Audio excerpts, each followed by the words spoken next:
Chapter 178. Since she said so, Li Yunxin didn't ask much. He looked at her seriously and said in a gentle tone, "Tell me when you remember." Then he didn't wait for Sanhua's reaction. He turned to the other end of the alley and gently waved his sleeves. With a swishing sound in the wind, the array formation he had set up was lifted. This part of the alley was reconnected to the real world. Then he saw the figure at the entrance of the alley. Li Yunxin knew that the figure was a doppelganger.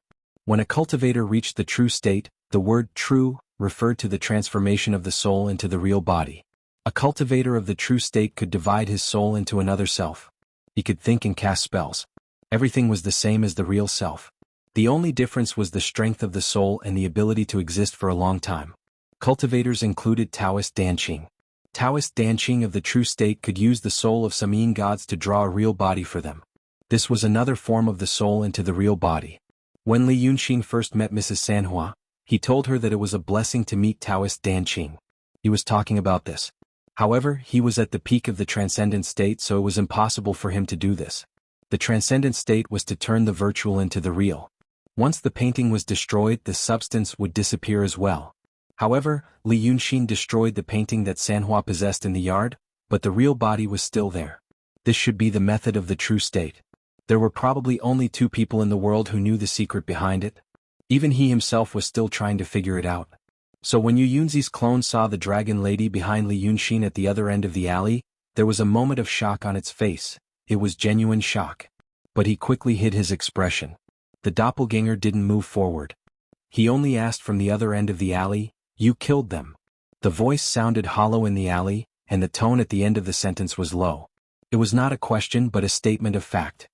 "I did," Li Yunxin answered. "Why did you set up the inhibition formation? I didn't see you kill them." Li Yunxin took a step forward, his body slightly leaning forward, his chin slightly raised, his face revealing an unruly sneer. "Do I need to explain to you what I do?" Yunzi doppelganger, or rather Yunzi, was silent for a while. His eyes quickly swept past the dragon lady behind Li Yunxin. "I don't want to make any mistakes." Compared to Li Yunxin's tone just now, this sentence was clearly showing weakness. It was completely different from the night it appeared. It seemed that the sudden appearance of the dragons behind Li Yunxin made him extremely uneasy and fearful. For thousands of years, there had only been 10 dragons in this world. Shinryu and Kyuko. And now the 11th had appeared. Although there were many ways to create something that looked like dragons in this world, but this dragon lady, appearing next to Hatred, Yunzi did not think it was a joke. Hatred seemed to be satisfied with Yunzi's tone of showing weakness. He sneered a few times and said, I didn't want any mistakes, so I forbade the fruit of fate so that their souls wouldn't escape. Do you think it's easy for me to do this? It's not like I'm going to use talismans like you little people." Forbade the fruit of fate, one of Dragon Son Hatred's innate abilities. Yu Yunzi immediately engraved this new discovery into his mind. Then he said, "Then the souls? Of course they were destroyed." Li Yunxin squinted his eyes impatiently. "Didn't you see that stupid Black Yama King came and left?" Yunzi did not say anything and looked up and down at Li Yunxin. It should be the truth. It was not impossible for those with high cultivation to avoid the souls left behind by the soul-reaping Yama King. But there was nothing in this world that could hide the souls. He did not see the souls of the 2 Taoists, so they were indeed destroyed. He tacitly agreed to this, but he did not leave. He looked at Li Yunxin with a gloomy expression. Li Yunxin became impatient again. "Why are you still not leaving? What are you doing?" Yunzi slowly raised his hand and pointed at the dragon lady behind Li Yunxin. "I've never seen her. Nor heard of her." "Princess Tongtian, of course you haven't heard of her." Li Yunxin looked at Yunzi contemptuously. "She is my daughter. You stinky Taoists are afraid of this and that, but do you have any sons or daughters?" "Ah. Cultivators are not afraid of marriage. The Ji Yoshi and Zi Guzi you killed just now were both Taoists born from cultivators' marriages." Yunzi calmly explained in exchange for 2 breaths of time to think. "She is Dragon Lady? The daughter of Lord Tongtian? With whom? I have never heard of her before." Li Yunxin was silent for a moment, then suddenly shook his head, his face revealing a resentful and contemptuous expression. Just one person. She was called Shijunyu. It was interesting at the time, but who knew she would die in a few moves? After she died, she came out of her body. I called her Shiwana. Don't you think I didn't betray that woman?" He seemed to be getting happier as he spoke. Hey, those idiots only know how to be afraid and slander me. If they knew about this, haha, wouldn't it be a good story? It was not a good story for a woman in the mortal world to die in a fit of lust. But Yunzi didn't intend to say this. His expression finally relaxed, revealing a smile. It's a good story. In that case, well, I and Lord Tong Tian are conspiring on a great matter. Now that I see my niece, I can't be rude. I have a water-splitting thorn here. It's the most suitable for a woman to use. Niece, take it. Yunzi shouted in a low voice. Without any visible movement, an iron spine wrapped in a misty green light went straight to Sanhua. The iron spine, which Yunzi called a water-splitting thorn, came very slowly. Perhaps in the eyes of ordinary people, it was shooting out. But for Li Yunxin, as long as he wanted to, he could stop it with a raise of his hand. However, he glanced at it and didn't stop it. On the contrary, Sanhua raised her hand, grabbed the iron spine, and then made a sound of, ha. Sparks sputtered from her palm, which lasted for a breath's time before stopping. After being held in her hand, the iron spine was still moving forward, but in the end, it didn't break through the solid scales on Dragon Lady's palm. But when she let go of her hand, there was nothing in her palm. The iron spine turned into a puff of green smoke and disappeared. Yunzi's expression became gloomy. That wasn't an iron spine or a water-splitting thorn. Right now, he was a real body that was separated from a part of his spirit, and he didn't carry any magic treasures with him. He just wanted to try. But that hatred didn't seem to be afraid of him trying. And that dragon lady took his psychic stab with her bare hands. Although it was a small trick for him in the realm of immortals, it was just a casual strike. But other than the dragons who were famous for their physical strength, there were no demons that could take a casual strike from a realm of immortals when they were in the realm of emptiness. This was a big deal. The 11th dragons appeared. The seriousness of this matter could almost be compared with Emperor Li becoming a ghost emperor, from a long-term point of view. Dragons had existed in the world for so long, but it was never heard that they could give birth to a third generation. Yunzi let out a sigh of relief. Good, good, good. Congratulations, Lord Tong Tian. After saying this, he turned around and left. As soon as he left, Li Yunxin turned around and looked at Ing Juren and Meng Ao, as if he had just sent away an ordinary guest, and spread out his hands. Do you know that you are in big trouble now? The two people who were still sitting in the shadow by the wall looked at Li Yunxin speechlessly, not knowing what to say. Big trouble was more than that. Big trouble was so big that they didn't know what kind of trouble it was. It was like a person walking on the side of the road. As soon as he turned a corner, he suddenly saw a landslide and a tsunami in front of him, and the world was upside down. When he looked back, he found that there was no way out. What else could he do but wait silently? Li Yunxin walked in front of the two people and squatted down. He looked at Meng Ao first. The best way is to kill you.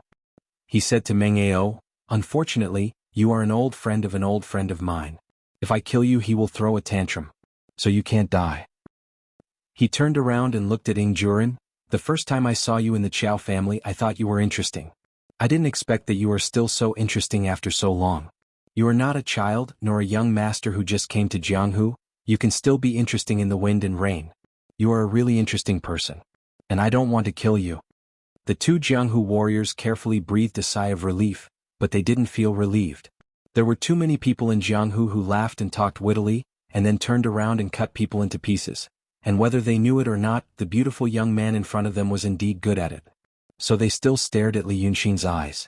But they couldn't look at him directly, that would be considered a provocation. They could only stare at his throat. After looking for a while, they found that his skin was shockingly smooth. It didn't even have pores and skin texture like a human. It was just a layer of smooth and tight skin. Sure enough, he was a demon. So they quickly looked away and only looked at his clothes. Li Yunxin thought for a while and sighed. Tell me about it. You followed those two fools for a few days. You must have seen Lu Gongzan, right? People don't dare to recognize him because he has become younger, but you must have seen him when he was young. Old Meng, if you know he is in the dragon cult, why did you still come to the dragon cult to make trouble? Meng Ao had been silent. But when Li Yunxin mentioned Lu Laodao, his face finally became lively. He looked at Ing Juren. The latter frowned and nodded. Then he quickly glanced at Li Yunxin.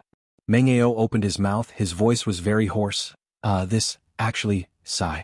I know that my old friend is in your cult. But thinking about. Li Yunxin smiled kindly, don't be burdened by your thoughts. Say it boldly. In front of me, there is no such thing as a crime because of your words. Meng Ao looked at his face as if he had made up his mind. Sigh. To tell you the truth, I originally wanted to break up the dragon cult, and then deceive my old friend to go to the mountain. Our castle is indeed lacking a strategist. Li Yunxing clapped his hands. Oh, you even left a way out. Which castle? Why do you need a strategist? Okay, you tell me about this. He pointed at Ying Juren.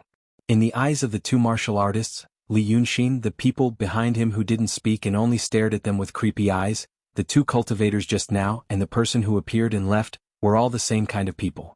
Immortals, demons, and demons. No matter what kind of fight they had, no matter who was strong or weak, in their eyes, they were all terrifyingly strong, far beyond their understanding. But the two cultivators only asked him some questions casually, they weren't really interested. But the person in front of them, Ying Juren, had been in Jianghu for a long time. He knew that he seemed to be really interested. Once he knew this, he suddenly wasn't so afraid. Instead, it was like he was extremely afraid, a string in his heart broke. Not only was he not afraid, but he also felt, maybe he could grab something. The other party didn't belong to this world, the world he lived in was too mysterious, too magical. And as long as he got permission, he could reach out and grab something in that world, maybe he could get something that everyone in this world would be jealous of. So he looked at Li Yunxing's expression and said in a low voice, I won't hide it from Sendo.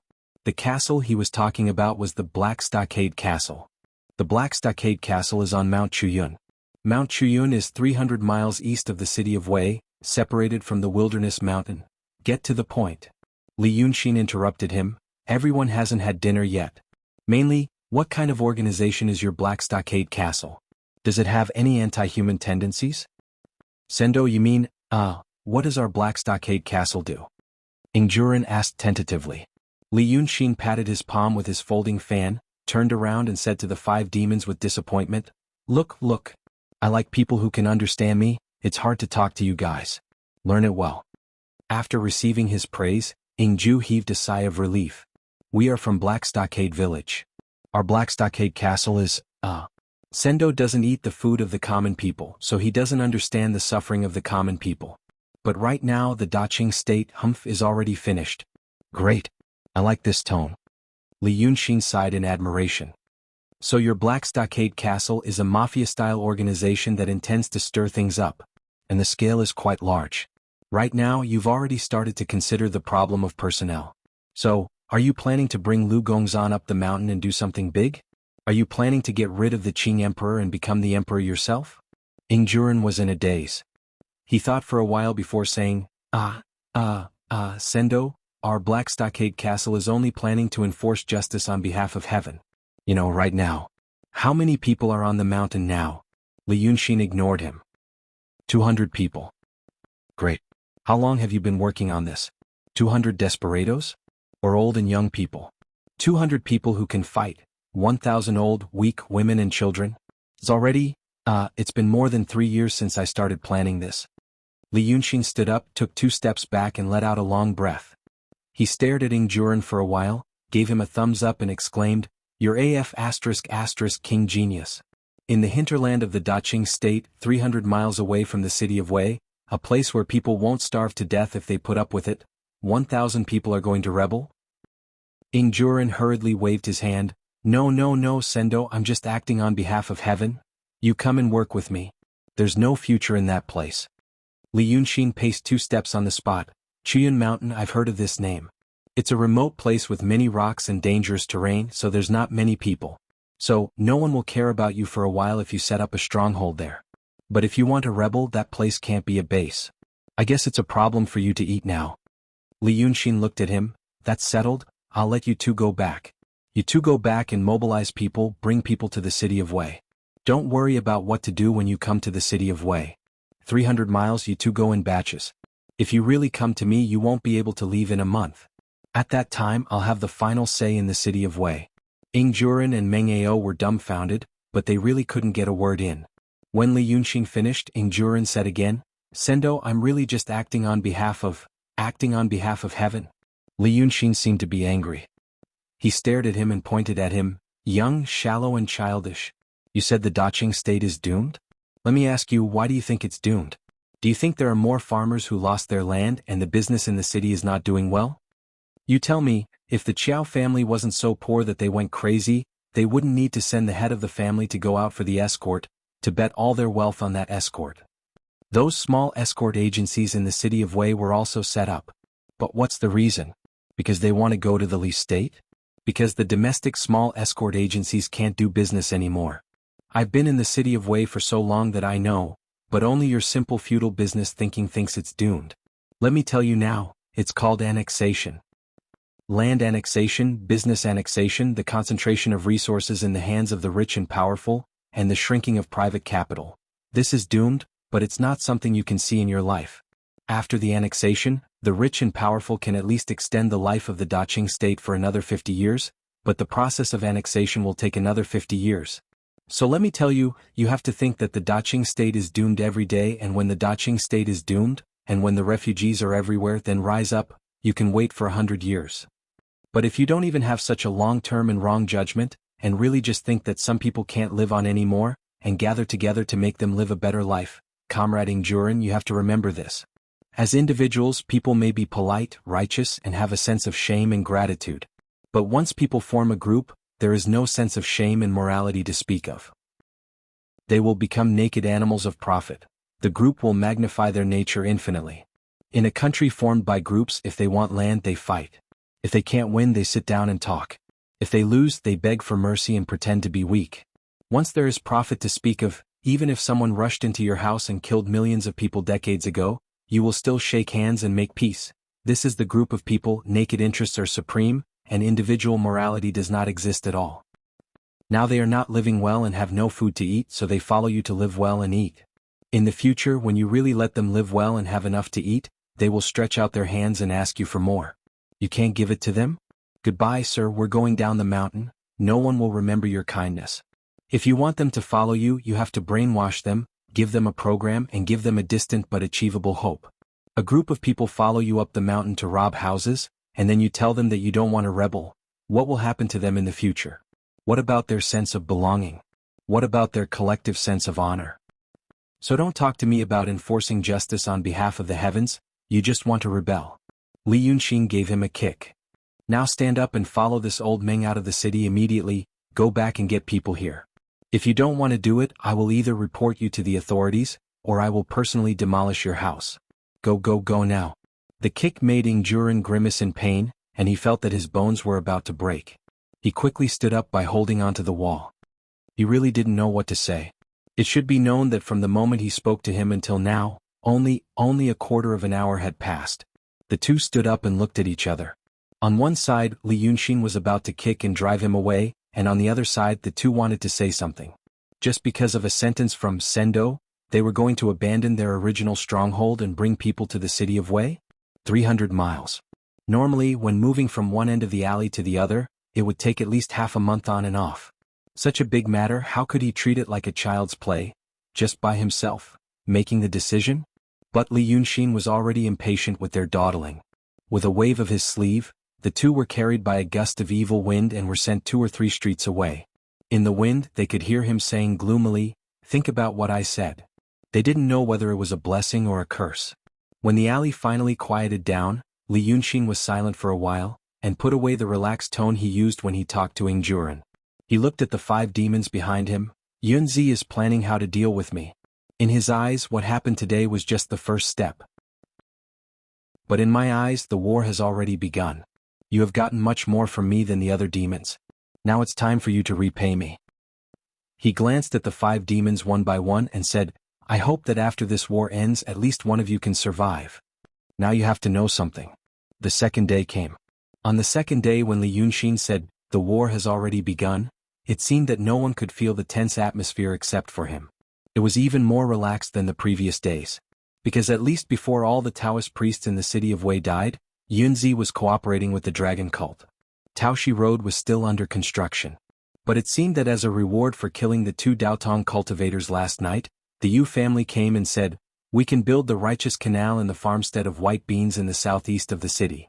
Building an irrigation system and building bridges and roads were one of the first requests of Li Yunxin.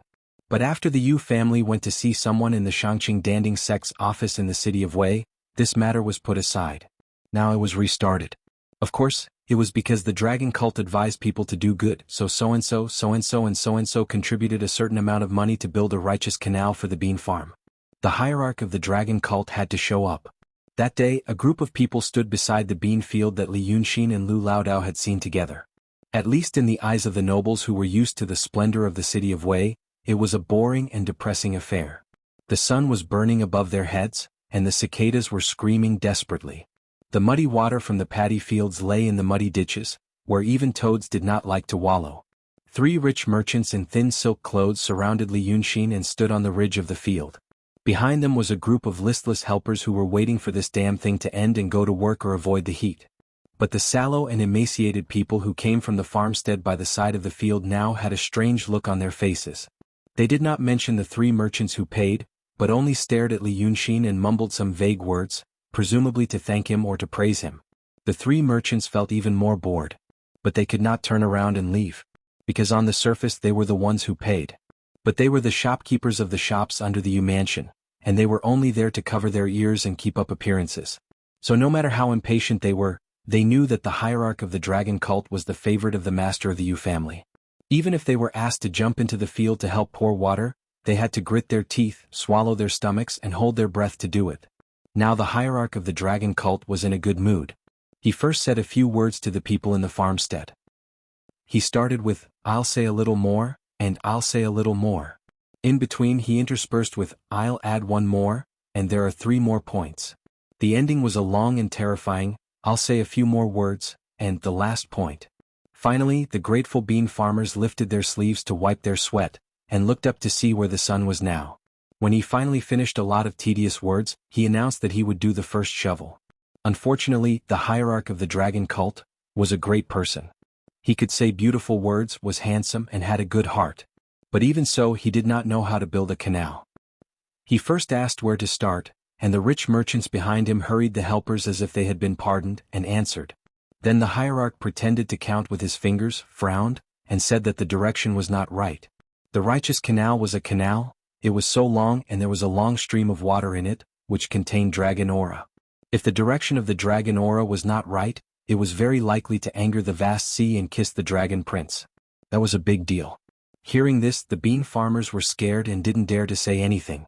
The 3 rich merchants didn't listen at all and only wiped their sweat. The helpers listened, but they were the ones who built the canal on the other side of the rice field, so they knew that this was nonsense. But secretly, some smart people guessed the idea of the hierarch of the dragon cult. He just wanted to intimidate the bean farmers. Those bean farmers were poor. If you gave them benefits they could negotiate, but if not, they would turn hostile and ignore you. They were the true wicked people. It seemed that the young dragon cult hierarch wanted to make those bean farmers feel that he was really unfathomable, so he said these frightening words to scare them. After scaring those wicked people, the dragon cult would come here to recruit more believers. They had already been treated well by the dragon cult, and when they thought of the mysterious hierarch, they wouldn't believe him anymore. So the helpers didn't say anything and just let the hierarch do whatever he wanted. He saw the sect leader take a shovel from an old Taoist accompanying him. It was an iron shovel. Then, ignoring the scorching sun and the dirt in the fields, he pretended to walk back and forth, muttering something. He dug a shovel on a ridge of the fields. Then he straightened his back, cheerfully looked at the crowd and waved his hand. "Come, come, Mr. Lu, the second shovel. Don't forget the digger when eating beans, and let the villagers remember your kindness." Hearing this, the wicked people clapped and cheered and laughed foolishly. Mr. Lu, who was called by the hierarch, was stunned. Under the gloating eyes of the other 2, he forced a smile and walked over. The hierarch of the dragon cult didn't give him the shovel. Instead, he said, "If I don't do the first ditch myself, the Dragon King will blame me." Then the 2 of them worked together to dig the second shovel. They thought this was the end of the matter. Who would have thought that this madman would actually call everyone over to dig together with him? 3 wealthy merchants and more than 50 skilled helpers were here to help. More than 200 bean farmers who were watching the scene. This madman called all of them over and they all dug with the shovel. At first, some people wanted to watch the fun to see how long he could last. But after watching for 2 hours, no one could laugh anymore. Those bean farmers who were laughing also couldn't laugh anymore. At first, they thought it was interesting to see the hierarch forcing people from the city of Wei to do rough work. Later, dozens of people went over and they all admired the hierarch, because he really dug with the shovel for such a long time. In the end, the admiration turned into fear, This hierarch really had divine power. They had already dug half a mile. Although the digging was crooked, the hierarch didn't even sweat and didn't look tired. He dug 1 foot deep with every shovel, which meant he had used all his strength. When the last person let go, Li Yunxin straightened up. The hem of his white robe and trousers were covered with mud, and he didn't look handsome at all. But he smiled, stuck the shovel on the ground, opened his hands and said loudly, "The one we dug is the testimony of the relationship between the dragon cult and the villagers. I think it should be called the Divine Dragon Canal. In the future, the clear water in the canal will continue to flow, and the dragon cult will protect the villagers. What do you think?" Those simple and unruly bean farmers had already been convinced by the hierarch of the dragon cult, and they all said yes, yes, yes. Li Yunxin said with satisfaction, "Then I will carry the first bucket of water." The 3 rich merchants heard this and felt that they couldn't stand still anymore. So they worked from noon until the sky was full of colorful clouds, and then they left. The so-called Divine Dragon Canal was glittering and beautiful. But it was not on the righteous canal at all. But the bean farmers who were full of satisfaction and admiration still wanted to keep it. The hierarch of the dragon cult was the first noble they had seen in their lives who knew how to do farm work. At night Yunzi knew about this. He frowned and thought for a long time. He wanted to know what Li Yunxin was going to do. It couldn't be that simple. He wanted to intimidate them, make the bean farmers feel special and make them feel grateful and so on. Only stupid people would think like that.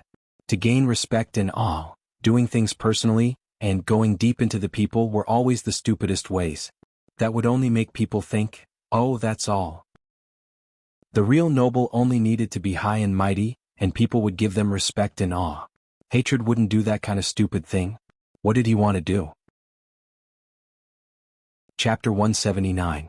Yunzi sat quietly until late at night and called someone in. It was a female cultivator. Her appearance was ordinary, and her figure was not graceful. But she was a cultivator after all, so she always had an air of elegance. She received a small favor from Yunzi 10 years ago, so she didn't want to come now. But she was a timid person. Because she was timid she didn't want to come, and also because she was timid she came. She knocked on the door, pushed the door open and stood in the hall. She heard Yunzi, who was sitting in the dark, said, "About 100 miles away from the city of Wei, there is a southern mountain in the wilderness forest by Dongting Lake. There is a mountain god temple on the southern mountain, and there is a Taoist nun in the secular world named Shirquizi. Go and invite the nun here. Take care of her belongings and bring all the important ones back." The female cultivator waited quietly for a moment. Seeing that Yunzi didn't have any other orders, she bowed and turned to go out. Yunzi was still sitting quietly in the dark. 2 hours passed like this. The sky was getting brighter and so was the room. The incense in the incense burner burned all night, and now it was burned out. The door was pushed open. The female cultivator Qing Fuzi said to another person outside the door, "I don't want to hurt you. Don't struggle needlessly. The Taoist just wants to ask you a few questions." Yunzi slightly frowned, reached out his hand and grabbed the person outside the door and threw her to the ground. Qing Fuzi hurried in to see what was going on. But Yunzi had already asked directly, "What did you find?" The female cultivator was stunned and closed the door. She walked to Yunzi, took out a few things from her arms and showed them to him. An elixir spell, but it's unorthodox and full of mistakes. An iron sword, a steel sword and a peachwood sword. They are all ordinary items. A jade pendant. Even if it's made of bad material, it's still an ordinary item. A talisman. It looks like it was made by the Shanqing Danding sect, and its power is not bad. But she can't use it now. There's also a bag of sweet potatoes and a wooden plate. Yunzi sighed and interrupted her. "Didn't you bring her here for anything else? Does she have a passage technique?" The Taoist magic mentioned by the cultivators was naturally not the crude tricks of the unruly Taoist priests. Qing Fuzi thought for a moment and answered seriously, "He raised his sword to stab me, but I knocked it away. I subdued her and searched her room first. At that time she put something in her mouth and swallowed it." Yunzi frowned slightly. "What is it?" "I couldn't see it clearly." Yunzi sighed again as if he really wanted to say something to this Qing Fuzi, but there was really nothing to say. He could only wave his hand helplessly. "All right. You've worked hard." Then he looked at Shirquizi, who was lying on the ground. The female Taoist was thrown to the ground quite heavily. After all, he was just a mortal who practiced some superficial Taoist techniques, unlike Lu Laodao, who was a genius in Taoism. Therefore she couldn't recover from the fall for a long time.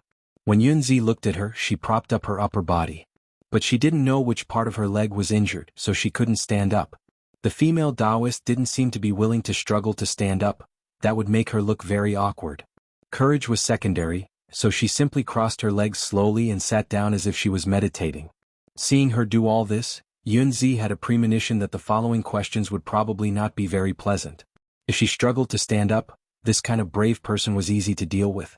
If she curled up on the ground and shivered, this kind of coward was even easier to deal with. However, it was really difficult to deal with this woman. He asked first, "Do you know who I am?" Shirkuizi looked at him seriously and smiled slightly. "You hide in the dark and don't see anyone. How can I know who you are?" Yunzi also smiled. You won't recognize me even if you see me. Let me tell you, I'm the president of the Law Institute of the Langya Cave of Daotong, the enlightened immortal Yunzi. Now I want to ask you some questions. If you tell me the truth, I will give you the opportunity to enter my Langya Cave of Heaven. From then on, you will focus on practicing the Divine Heart technique and get hundreds of years of life. If you have good luck, you may be immortal and live as long as heaven and earth. If Sendo wants to ask, just ask. Shirkuizi took advantage of his pause to interrupt him. I don't care much about cultivation. The green beetle on the side listened to her words and seemed to want to persuade her. But he held back. The morning sun rose and the room was filled with morning light. Yunzi's face gradually became clear. The Taoist in the truth state stared at Shirkuizi for a while and said calmly, Cave of Heaven and School of Thought may sound very distant to you secular people. It's too profound and mysterious, but it makes you feel distant and estranged. It's not even as tempting as a bowl of rice placed in front of a starving person. You live in Nanshan and go up and down the mountain every day. If you practice the divine art, climbing the mountain is like walking on flat ground. It won't be more tiring than taking a leisurely stroll. You are a secular person, you will grow old and die. If you eat less, you will be hungry, and if you drink less, you will be thirsty. If you are exposed to the cold, you will be sick. Your eyes and ears will be blurred, your mouth will be dry, and your whole body will be sore. You won't know when you will recover or die from the illness. If you practice my divine heart technique, all these will be far away from you. I won't talk to you about longevity or divine art. I only want to tell you that if you join my Taoism, your life will be comparable to that of a noble, and you will have fewer troubles and worries of the secular people. Shirkuizi sighed softly, I am not afraid of troubles and worries. Sendo wants to ask, just ask. If I can answer, I will answer. If I can't, I won't answer even if I die. Yunzi was silent for a while and said, Okay. Then let me ask you first, that Lu Gongzan, what kind of technique is he practicing? Divine heart technique. Shirkuizi answered. My Daotong has 54 divine heart techniques, and there are 54 Kenzo techniques. Yunzi said, From what I can see, the Dao technique that Lu Gongzan is practicing doesn't belong to any of the 108 divine heart techniques. Then, you are saying that he is practicing the Dao technique of green elixir?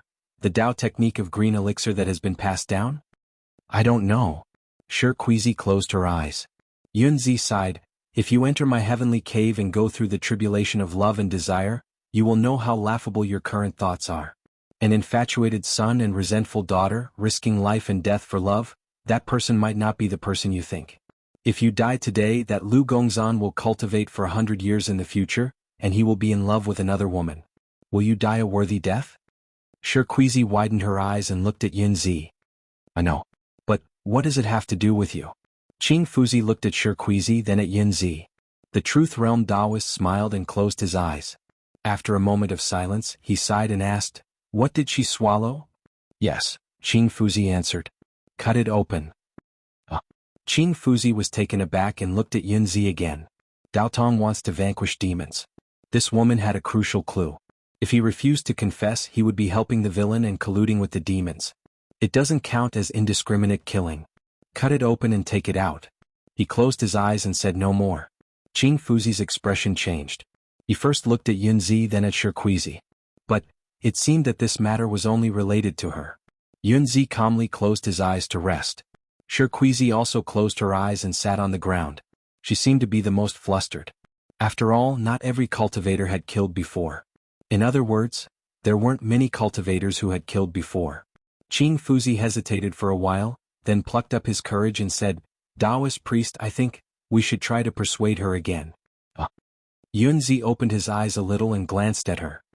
It's useless. This woman was a person with a firm will. I've seen many people like her. Don't waste your breath. Qing Fuzi opened his mouth. The Taoist priest's magic power is very strong. This kind of small matter. Do you need me to deal with such a small matter? Yunzi glared at her sternly. What's the use of you? Qing Fuzi could only sigh sadly and walk to Shirkuizi's side. The female Taoist priest of the mountain god temple didn't look at her. She was still sitting with her eyes closed and reciting Ziwei, the great scripture of eternal tranquility, in a low voice. The female cultivator glanced at her and sighed. Alas, alas. Then she turned her head away and reached out to touch Shirkuizi's arm. Shirkuizi still didn't move. Her lips were tightly pursed. The female cultivator stopped when she touched her wrist. Then she used her little finger to make a vertical stroke on her wrist. Her fingernail immediately scratched Mo Tienga's blood vessels. But before blood gushed out, the female cultivator had already stuck a talisman on Shirkuizi's wrist. Then she hurriedly took 2 steps back as if she was extremely afraid. Yunzi frowned. What are you doing? Qing Fuzi looked at Yunzi with a sad and aggrieved expression. Taoist priest, I'm afraid of blood. Yunzi was stunned. Then he looked at Shirkuizi. He found that the female Taoist priest who was calm and collected before was no longer reciting the scripture. She widened her eyes and tried to tear the talisman on her wrist with one hand. However, the talisman couldn't be torn off, let alone torn off. The words on the yellow paper were originally very faint in cinnabar, but now they were getting redder and redder. The redness was so dazzling, and the strokes were so full that it looked like blood was about to drip out. Only then did Yunzi re-evaluate the green beetle. I was indeed afraid of blood. Therefore she had to use the talisman to suck Shirkuizi's blood first. During this process the woman was still conscious and alive. She could only watch her own life slowly pass away. The Taoist priest in the true state laughed loudly. Ah! You are also a wonderful person. Qing Fuzi looked at Yunzi blankly. Then she looked at Shirkuizi. The female Taoist priest tried to tear the talisman 4 or 5 times, and after 2 breaths she collapsed. Her face was like a dried corpse. Her eyes were not closed and her mouth was slightly open. Obviously she had suffered a great deal before she died. At this moment Qing Fuzi was relieved. He walked briskly to Shirkuizi's body, and used his fingernails to cut open her Taoist robe, underwear, skin, muscles and stomach. Then he reached into her stomach and took out a roll of white silk that had lost its original color. At this moment she didn't frown, nor did she feel uncomfortable. She didn't care about the filth on the silk. She stretched it out and looked at it carefully before showing it to Yunzi. The Taoist priest in the true state frowned in disgust. Read it for me. Qing Fuzi took 2 steps back and slowly read it to him. It was the incantation of the water cloud force. But many parts of it were blurred and turned into a lump. Qing Fuzi could only recognize 30 to 40% of it. But it was enough for Yunzi, who was an expert in Taoism. He closed his eyes and thought for a while. Then he said in a low voice, "It's not the 108 methods. But it seems to be the divine heart technique. The divine heart technique has something in common. So it's the Taoism of painting. That Lu Gongzan cultivated the Taoism of painting. He is a Taoist of painting." Qing Fuzi looked at him in confusion. But Yunzi didn't need her to understand, he just said it out of habit. This would make his thinking clearer. So what they are doing outside the city in the fields, he. The Taoist priest in the true state suddenly understood. He squinted his eyes, and his eyes flashed with danger and excitement. What a big plot. That Long Sun, that Taoist, are using the land around the city of Wei as a scroll to draw a painting array. Qing Fuzi blinked. She didn't really understand. Because she was a low-level cultivator, she didn't have the chance to see the Taoist of painting. Everything about the Taoist of painting, painting school and painting saint was taboo. Even Yunzi didn't know much about it. But he was a Taoist priest in the true state, the president of the Law Academy of the Paradise Scripture, and he had contact with the Taoist of painting in Daotong. After contact he understood. He could infer many things from one instance and thus knew, we in Daotong write talismans, everything in the world has a real name, we write their real names to mobilize the power of heaven and earth. Yunzi said in a low and slow voice. But the painting school takes a different path. They draw the spirits of all things in the world. Although the inheritance in Taoism can't be compared with the Daotong Kenzo, Taoism is also mysterious. Alas, it can be considered as the great Tao. These things are hard to say. It's just that our talismans are like skeletons, and the paintings of the painting school are like flesh and blood. using the land around the city of Wei as a scroll. Ah, what a big move. Yunzi thought for a while. This can explain why hatred in Lao Dao had to dig such a long canal when they were building it. It wasn't digging, it was painting. When we write talismans, we need to pour in spiritual power, and so does the painting of the painting school. Such a long canal, in fact, is just a drawing. Yunzi sighed again. What a big move. Ah. So this was his real purpose. Absorbing the power of faith, preaching, and gaining the belief of the followers were all just a cover-up. Even I was almost fooled. In fact, Yazzie doesn't want the power of wish. He painstakingly created a divine dragon sect and deliberately showed me a lot of flaws, all in order to make me relax my vigilance, making me think that he only wants the power of wish. Making me think that he built bridges and roads and benefiting the people was just to get people's worship. Ah. But the real goal is to use the canals, roads, and bridges that have been built as markings, to draw a grand formation. Painting school, painting saint, Qing Fuzi didn't know much about these things. Or rather, he didn't understand them at all. The painting saint and the painting school had been destroyed for 2,000 years. Even the accurate records of the events of 2,000 years ago would be distorted beyond recognition, not to mention the things that Dao Tong and Kenzo had the intention to wipe out. Chapter 180. Although he didn't understand these things, he understood Taoist techniques. Qing Fuzi couldn't help but frown. Taoist priest, there is one thing. When we write true talismans, every stroke is imbued with spiritual power. This spiritual power is our own spiritual power. Then those strokes are combined to form a true name, and then a small formation is formed. The spiritual power flows in the formation, growing and multiplying, and then it absorbs the spiritual power of heaven and earth from the surroundings. This is a suitable talisman. But he draws here and there. I don't know the Taoist techniques of painting. But since Taoist priest said that it has something in common with heaven's will, then it shouldn't be too different from the art of talismans. Then, if the imprints and drawings aren't connected, the spiritual power can't form a formation. Then how can the drawings work? Yunzi squinted his eyes, looking into the distance, as if he was looking at hatred. So this is the brilliance of that dragon son. Alas, there is such a character among the demons, and we only know that he is cruel and unreasonable. If he is not a demon, if that Qing Liangji also has such wisdom, alas. He sighed repeatedly, this demon? I have to kill him. This kind of hatred can't live in this world and can't live next to my bed. Qing Fuzi quietly listened to him lamenting. After he finished lamenting, he said, so this is a plan to kill 3 birds with 1 stone. The power of hope. The talismans we write are imbued with spiritual power, so they are suitable. In simpler terms, for a talisman to work, there are 2 basic conditions. First, every stroke needs spiritual power. The spiritual power in the strokes has 2 functions: to guide the flow of spiritual power after the formation is formed, and to ensure that each stroke is not a casual stroke of the secular people, but a Taoist technique. Secondly, this talisman also needs to have sufficient spiritual energy to immerse the entire talisman in spiritual energy. You guys don't know this. Do you know why? Because cultivators below the emptiness realm can't control the big formation.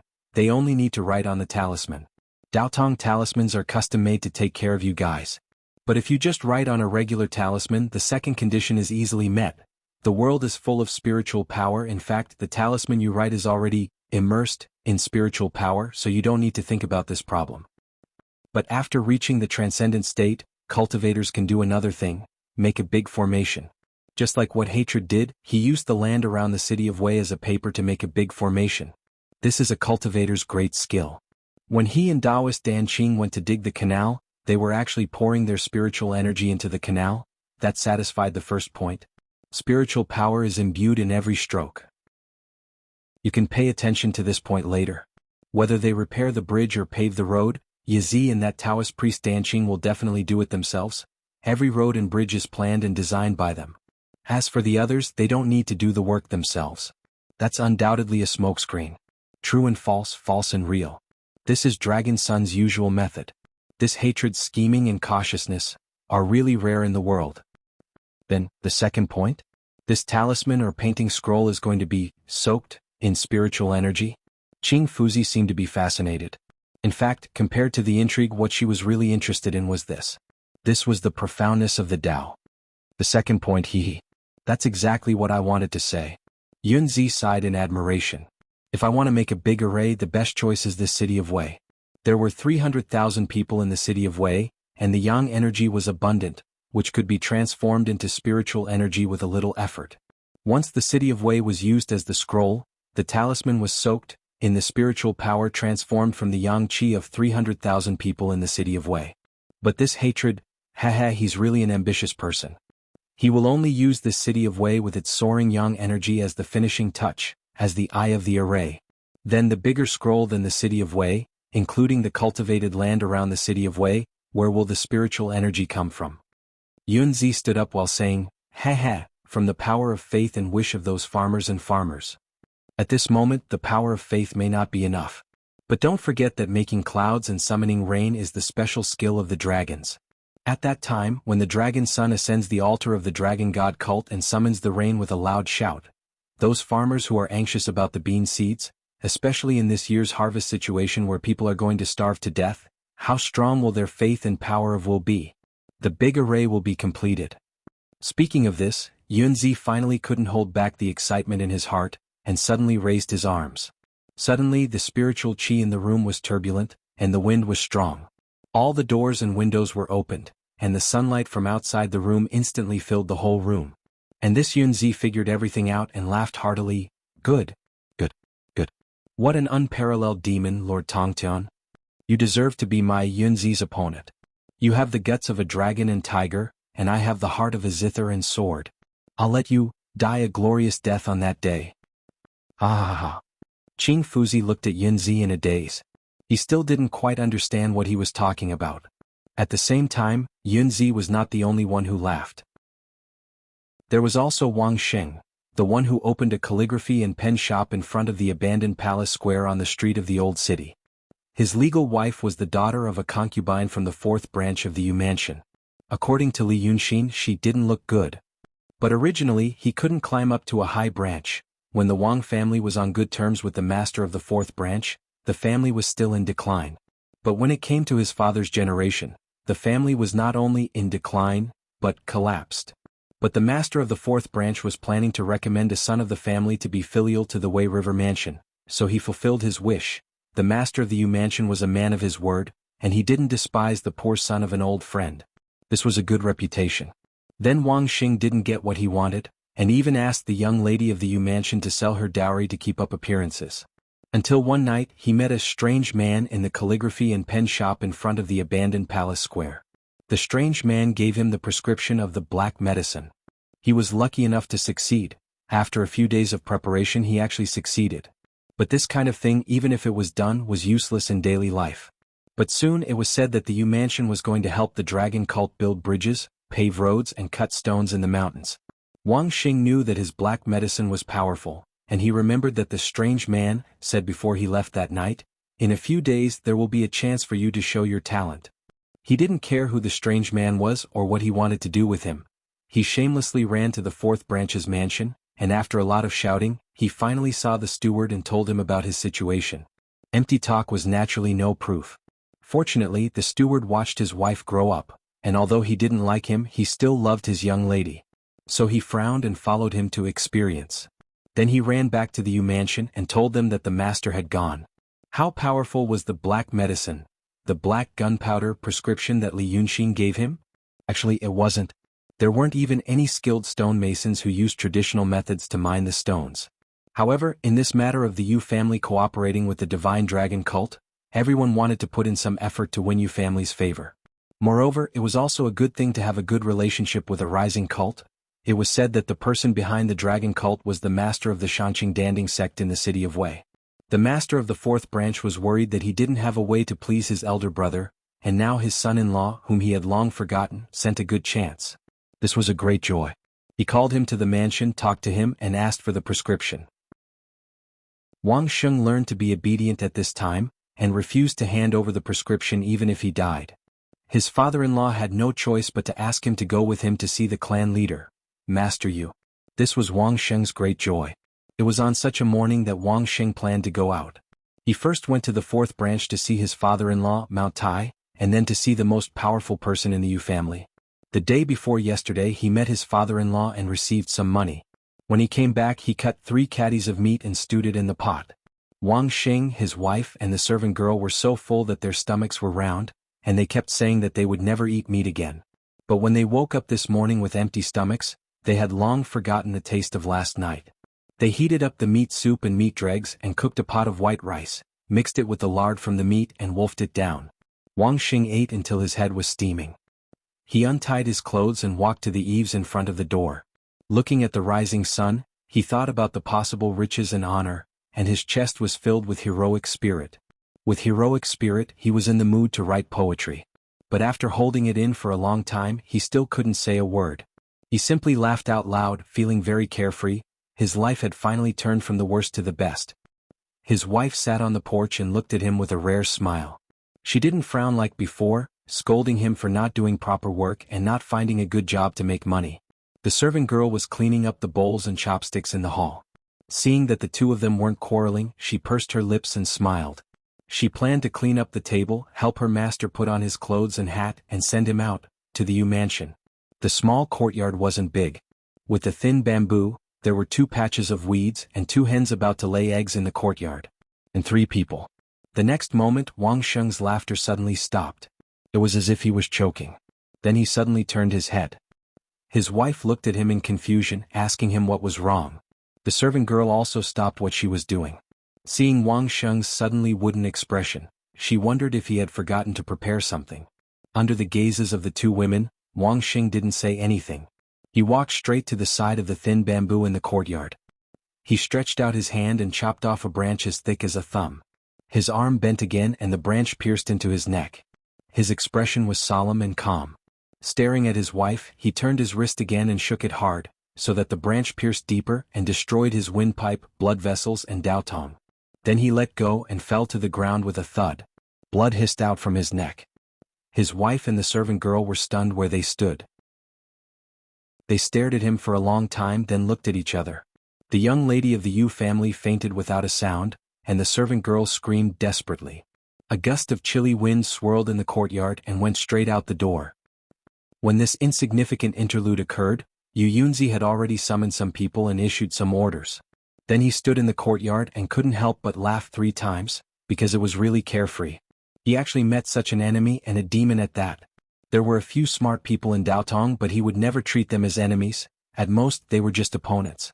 Maybe in the future, when there were enough interests involved, that kind of situation might happen, but not now. As for demons, great demons above the true state were the key points. They were related to Daotong's plans for the world, so he couldn't touch them easily. Great demons were all idiots, at least in his opinion.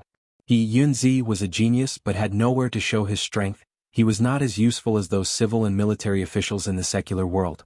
But now he met this hatred.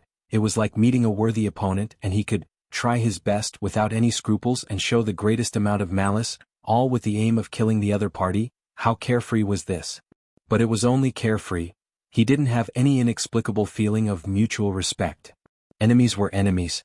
In his opinion, there was nothing to respect. If they were worthy of respect, then why not be friends? Because of interests or because of necessity? For a true state cultivator, it was very rare for them to be forced to do something. Because he was the most powerful cultivator among over 1 billion people in the known world, one of less than 1,000 people. He preferred to completely crush and knock down his opponent after carefree. How similar! This was the method that Long Sun used on Qing Liangzi.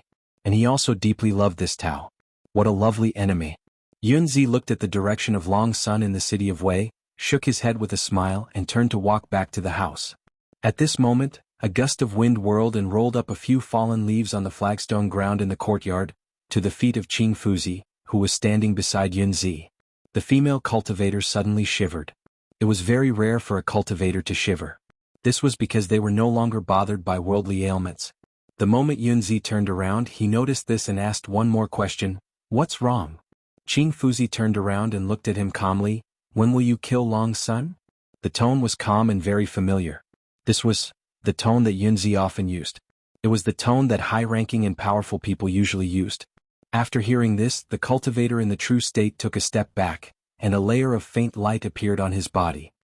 He looked up and down at Qing Fuzi, and said in a low voice, "Who are you?" "You have a close relationship with Qing Liangzi. So I am the same person as him." Qing Fuzi said calmly, My name is Lin Liangzi. This sounded like a very strange Taoist name. But because it was strange, Yunzi was a little relieved. Because Qing Liangzi had mentioned to him two other people in the Freemasonry, one was called Hai Liangzi, and the other was called Li Liangzi. Both were very strange Taoist names. After Lin Liangzi revealed his identity, he immediately returned to the topic. He looked straight at Yunzi and repeated in an unquestionable tone, "He must die. The sooner the better." Chapter 181. Yunzi didn't get angry because of his tone and suggestion. Because he knew that if this Lin Lizhu was really Lin Lizhu, then the power behind him was very mysterious. Smart people didn't need friends, but they didn't need enemies either. However, he was a Taoist in the true state. Except for the two sages, no one in the world could talk to him so arrogantly. Therefore Yunzi smiled, "Are you ordering me or begging me?" Different from Qing Lizhu, who was often emotionally unstable, Lin Lizhu was calm and composed, like a Daotong or Kenzo cultivator who had gone through all kinds of tribulations. He made Qing Fuzi's body emit a calm and low female voice, "Neither. I'm just giving you a positive suggestion. Because it's more troublesome for me to do it myself, and I don't have a long-term plan like you in the city of Wei. Since it's a suggestion, don't be in a hurry." Yunzi raised his eyebrows and a little excitement rose in his heart again. It was a feeling that he hadn't experienced for a long time, 100 years. Dragon's son is a wonderful person and I want to play with him. Qing Lizhu of your sect died in his hands, and he was also one of my few friends. Since your sect wants revenge, then don't be in a hurry. When he's at his most arrogant, smash him into dust, that's the most thorough revenge.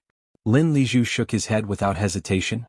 I want to kill him not to avenge Qing Lizhu, but because he knows something he shouldn't know, and is trying to do something he shouldn't do, which is extremely dangerous. I still earnestly advise your lordship to kill him at once, preferably tonight. My sect will thank you for your kindness in the future, and you will be rewarded handsomely. Yunzi frowned slightly, and after thinking for a while he said, "Tell me first, what did he do that he shouldn't have done?" Lin Lizhu stared at him with a pair of calm eyes, the owner of this pair of eyes, whom Yunzi thought was slow and stupid a quarter of an hour ago, and said, "If you know the answer to this question, then you will also appear on my kill list."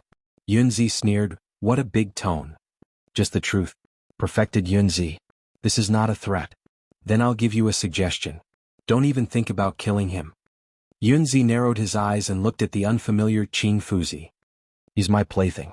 He will die the way I want him to die. You dare to make me lose the pleasure that I haven't had in 100 years? Previously I liked Qing Liang. That person was interesting, and then I looked at the sect behind him. Do you think the Langya Paradise's first seat of law needs a generous reward from you? Frogs in the well don't know themselves." With that, he flicked his sleeves and entered the room.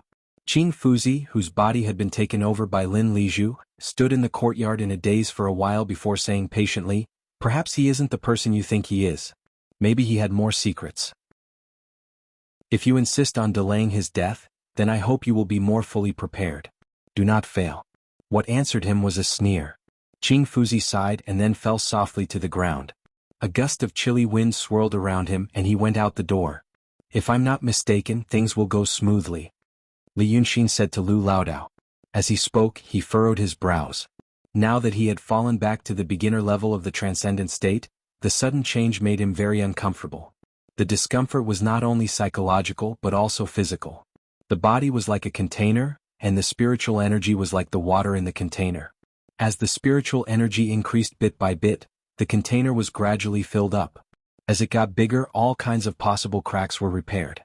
However, if the water in the container was suddenly emptied, the container would not feel good. It might even be like a fragile glass container that was suddenly sucked out of the air, and the container would be crushed in an instant. "Brother Xian, you're right. It's going well. This morning the people from the Yu family said that they are in a hurry to build our headquarters on Taoshi Road, and that they are going to build bridges and roads outside the city. There are no restrictions on the location and scale. We can do whatever we want." Lu Laodao looked at him worriedly. "Brother Xian, with your current condition, do you still want to go by yourself? If I don't go by myself, how can I infuse the spiritual energy?" Li Yunxin stood up. His lips were pale. He smiled as he walked out of the door. "This is not the time to kill those swordsmen in the wild forest. I'll draw a painting for you to do the finishing touches. It's a shoddily made thing and it has a high tolerance for mistakes. But now we have to deal with Yunzi, the enlightened master. It's scary." After a few steps he felt that something was wrong, so he turned around and went back into the house. To get out of the city he still had to use the name of building bridges and roads. The long robe looked beautiful, but it was not suitable. It was better to wear it short.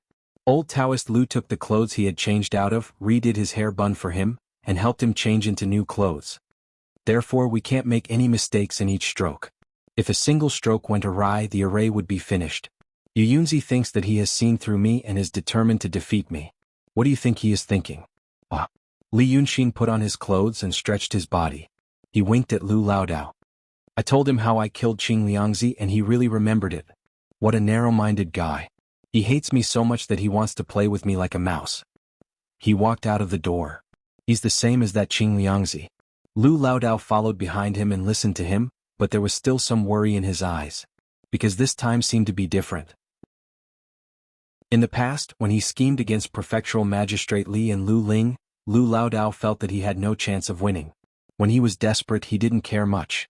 A little hope could brighten his heart. Now that he knew Brother Xian's means, he was told the inside story in detail.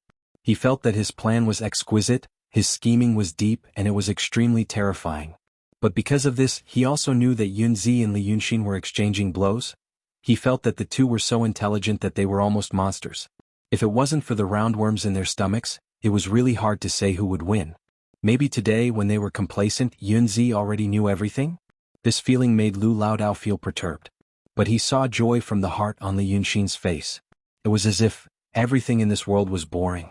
Only when he fought with such a dangerous opponent on a steel wire between cliffs with a sharp knife could he feel that life was lively and bright again. Although Lu Laodao didn't want to think like this, he gradually knew a fact, that was, Brother Xian didn't seem to be a normal person. This kind of mentality made him feel unhappy. But he knew that Li Yunxin was a guy who could read people's minds by looking at their faces, so he didn't want to worry him at this time. When he walked out of the door he found something new to talk about so that he could distract himself. This morning Mr. Li came to say that the young master of the Yu family, Yu Meng, wanted to see you and couldn't be stopped. But when he was walking here, something happened to the fourth branch of the Yu family. Now he has to come on behalf of Master Yu, so he really can't come. Thinking about it, I haven't seen him for a long time, and I didn't thank him for saving my life that time. Lu Laodao said as he walked in the warm morning sun. After walking for a while, he felt that his body gradually became hot. What a coincidence. But he was interrupted by Li Yunxin. What happened to the fourth branch? Pausing for a moment he added, is that Wang Mingda dead? Lu Laodao was very surprised that Brother Xian was interested in this kind of thing, but he could always change the topic. After thinking for a while he said, I'm not sure about the name, but there's someone surnamed Wang. He married a concubine's daughter from the fourth branch. He hasn't been happy. I didn't tell him anything, I just saw him from afar.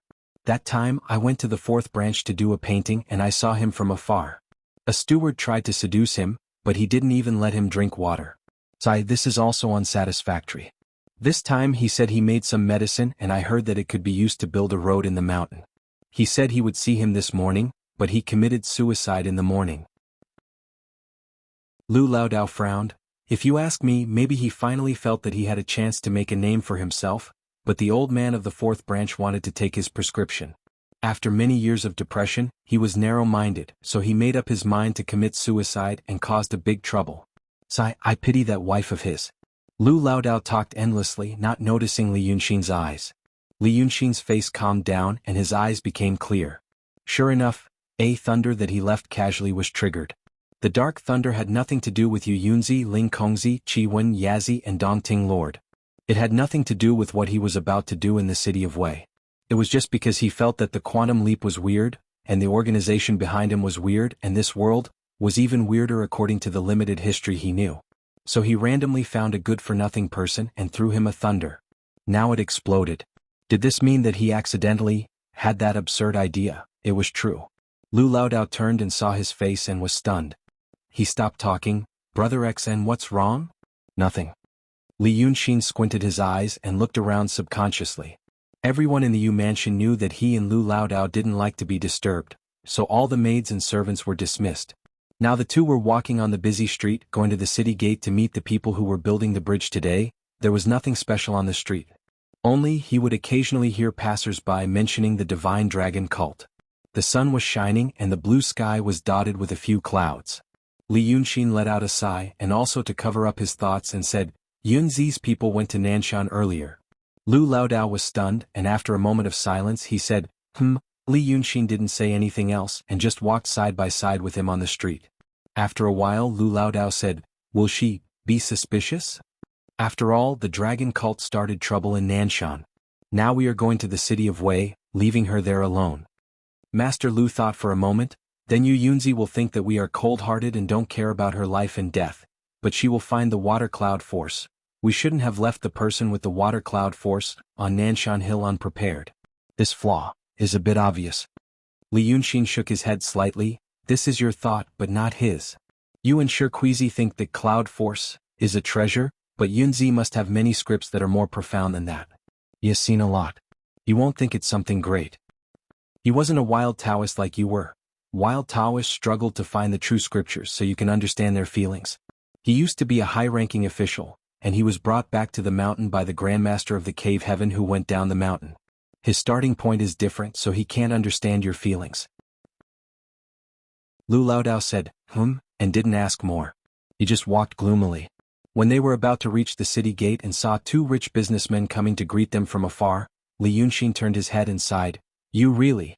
I am not the kind of person who doesn't like to leave my name after doing good deeds. I like people praising me the most. If you can't be grateful to me then say thank me. What's there to be embarrassed about? Lu Laodao was stunned and then he felt a warm feeling in his heart. He didn't know whether he should smile with Li Yunxin, or keep a straight face, or shed tears of gratitude. Finally, he walked in front of Li Yunxin seriously, bowed deeply and said solemnly, Thank you, Brother Xen. Li Yunxin didn't help him up and accepted the bow seriously. He grinned, You're welcome. Well, you thank me and I accept your bow, don't worry about it in the future. We don't owe each other anything, finish the work today. Bah. They did 4 big things in one day. The first one was to build a bridge over a small river called Bright Stream. The stream was quiet when the weather was good, but it would flood when it rained. Although it didn't rain often, the dragon cult master insisted on doing things here, so they had no choice but to obey. Li Yunxin and Lu Laodao personally laid the cornerstone. They used 81 bluestones to look like water, and said it was used to stabilize feng shui. Then there were 3 other roads. The first 2 roads went smoothly, but when it came to the third road, the dragon cult master said they had to go through a mountain. It wasn't a big mountain but a small hill. Originally they could have gone around the hill, but the dragon cult master insisted on going through it. After going through it they would have to cut through the mountain. According to the locals there weren't any stones in the small hill, only sand. It wasn't impossible to cut through the mountain, but it would take some time and manpower. The dragon cult master smiled when he heard that. He immediately ordered everyone to stand far away, and only he stood on the spot, exhaled and exerted force. A ray of golden light shot out from his palm and immediately carved out a path in the middle of the small mound. This was the first time he performed a miracle, and also the first time people saw a powerful Taoist technique. At this time, the rich merchants who had been accompanying him, and even Mr. Li who was in the mansion, realized, this young man wasn't a puppet. However, in Yunzi's eyes there was only one key point. The third road was a straight line, a line that went through the small hill. It also had to be a straight line, to form a part of the painting. Because of this he didn't take a detour and because he impatiently displayed his divine power. Chapter 182. Building bridges, roads and canals were not something that could be done in a day. But both Li Yunxin and Yunzi just needed a start. On the 16th of June, everything was almost finished. Or, it began. From May 22nd, when the dragon cult entered the city, to June 16th, when the headquarters of the dragon cult in Taoshi Road was about to be completed, there were 16 canals, 19 roads and 6 bridges outside the city of Wei. 24 other temples were built in different places. This was a huge project in any country in the world. However, both sides knew that these things did not necessarily have to be done, and the people who were grateful and felt that the heavens had bestowed them with blessings were actually just pawns. Both sides were using it not for them but for themselves. At the same time, in these 25 days, 36 low-level Taoist priests were killed. 21 of them died in the hands of the dragon cult. The other 15 people gradually realized that something was wrong, because their companions were killed by the demons, but the enlightened immortal Yunzi asked them to be patient again and again. The demons kept attacking them and they had almost no means to protect themselves. These arrogant cultivators finally lost their pride, and suspected that Yunzi had ulterior motives. Fortunately, they still had brains. They did not question Yunzi face to face, but chose to escape from the city of Wei in one night. But within an hour, these 15 people were killed by Yunzi's doppelgangers one by one, and their souls were destroyed. Therefore, on the night of the 16th of June, Li Yunxin met Yunzi again in the residence of the Yu mansion. The enlightened immortal seemed to be very satisfied, and he did not even use his spirit to transform into the real body, but his real body. Right now he was truly alone in the city of Wei. He was the only one left in the entire city of Wei of the Pill Cauldron sect of the Shanqing sect. The strange deaths of the cultivators had long scared the servants who knew a thing or two out of their wits. They had all fled to the Egret continent. Li Yunxin had nearly 10,000 followers in the city of Wei, and more than 500 people came to the main altar to worship every day, although many of them came because of the embroidery of the Qi made of silver foil. When they met again tonight, Li Yunxin was still leaning on the rattan chair and looking at Yunzi lazily. "Your people are all dead, yet you still dare to come and see me like this." Two boys transformed from flowers moved Daoist Master Daoist's seat, so that he could sit opposite Li Yunxin. Then Yunzi said calmly, "They didn't do much when they were alive, but they were more useful when they were dead. I have come to tell you about the sacrificial offering to heaven when the altar is completed." "It's a sacrifice to Shinryu." Li Yunxin snorted. "A sacrifice to Shinryu." Yunzi looked at him. "I hope that when you ascend the altar tomorrow, it will rain. In this way your power will be increased and your followers will be more devout. The city of Wei is the center of Hejian land of the Daqing state. A heavy rain to save the people will be a miracle in Hejian land. It's much more reliable to spread the news from the city of Wei than from a remote place." Li Yunxin frowned and looked at him. "You are so kind. It's a matter of mutual benefit."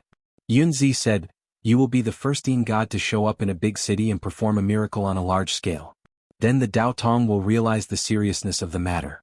Then I will report the news of the cultivators being killed, and after the reprimand I will still be in charge of the city of Wei. Then the Dao Tong will send real capable cultivators, not the previous useless ones. At that time, you will have to leave the city of Wei, but your story has been spread by those followers. Even the Dao Tong and the government can't get rid of those people's hidden thoughts.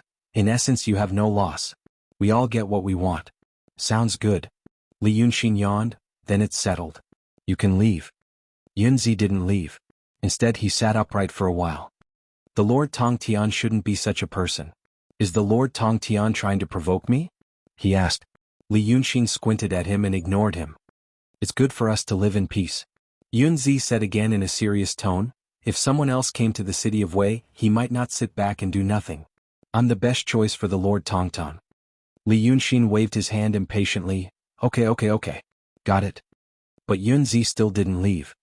He stared at Li Yunxin carefully for a while and frowned. "The Lord Tongtian's momentum seems to have weakened. Did he suffer some sort of injury that caused his cultivation level to drop? Tomorrow is a big event. We can't make any mistakes." Li Yunxin closed his eyes and kept silent for a while. Then he said only 4 words, "The secret method of the dragons." A warm smile appeared on Yu Yunzi's face and she finally flew away. After another 3 breaths, Lu Laodao came out of the room and sat beside Li Yunxin. Li Yunxin sighed, "He's going to take action. I'm here to see what's going on tonight." Lu Laodao just said, in a low voice.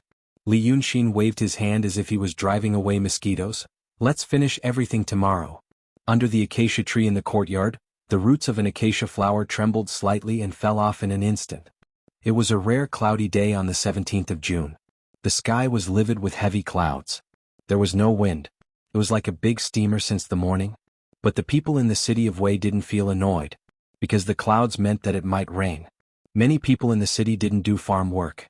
But in this day and age there were no real city people. They all knew something about crops. Besides, today was the day when the headquarters of the dragon cult was completed. Everyone was happy. It was not that everyone was a believer. They just knew that the dragon cult was generous and had the support of the Yu's mansion. On normal days they would give some money to the dragon cult. Today was an auspicious day. Therefore, at the first light of day, some people came to Taoshi Road with their families to occupy a good place. The headquarters was not an altar, but a temple. But this temple couldn't be described as a big temple. The foundation was deep and the platform was high. According to Li Yunxin's unique hobby, she has to climb 49 steps of white marble to get on the platform. If someone falls from the platform, he or she will fall to his or her death. The platform was big and the floor was paved with green flagstones. The whole courtyard of the former Dragon King Temple of Lu Laodao was now just a main hall on the platform. The main body of the temple was covered with yellow glazed tiles. It looked magnificent. On a good day, it would even reflect golden light under the sunlight. Many people swore that they saw the Dragon God Temple in the Great Yi and the ruined palace in the city of Wei before it was burned down. Although their great-grandfathers were not born when the Great Yi was destroyed. But it was true. Li Yunxin asked people to build the temple according to the emperor's palace in his world. But the scale was reduced and only a main hall was built. Fortunately, the Daqing state was still clean. He used some golden glazed tiles so no one made trouble for him. Those who came early came to wait under the platform of the Dragon God Temple. When the auspicious time came, the dragon cult's leader would worship Shinryu on the platform. Maybe a lot of gold and silver would be sprinkled. But some people thought they came early. Others didn't leave last night. The weather was cool. They slept on the ground with their clothes. When the sky brightened, they were too hot to sleep. They started to chat. They talked about all kinds of strange things about the dragon cult. For example, someone saw the dragon cult's leader shoot out a golden light from his palm and split a mountain. In fact, people didn't believe it. People who heard it didn't believe it either. It was just like those folklores where someone met an immortal or was called by the king of hell to be a judge. But the people in the city of Wei had experienced several strange things. Although they didn't believe it, they were in awe of it. The more people gathered, the more rumors about the dragon cult's leader. After the morning, when it was almost noon, the Divine Dragon Temple was almost surrounded by a group of thousands of people. Thousands of people didn't stand in a tight line. They were randomly scattered on the ground. Even the half-demolished Taoshi Road that had yet to be rebuilt could not contain them. The crowd squeezed all the way to Willow Street outside Taoshi Road. There were so many people. Peddlers also came to sell food, toys and small things. Since he was waiting, he would eat something and look at the little things while waiting. The whole Taoshi Road became a hubbub of people. Some people in the city who didn't want to come also came to join in the fun after hearing that there was a market today. Some farmers who entered the city saw the crowd and asked around. Then they hurried home. Why did they go home? To prepare goods for the market. Commerce was not developed in this era. Many things that the farmers around the city of Wei needed were hard to get even in the shops in the city. There were no suitable places to sell the things that the farmers produced. Li Yunxin turned sour soup into a river on the Changmen Street. That was the market. Once or twice a month, people around the city of Wei would go to the Changmen Street to exchange goods. This was called going to the market. Right now, the Divine Dragon Cult's headquarters sacrificial ceremony has not yet begun, but unexpectedly a marketplace has been forcibly created. In the past, this was handled by the officials.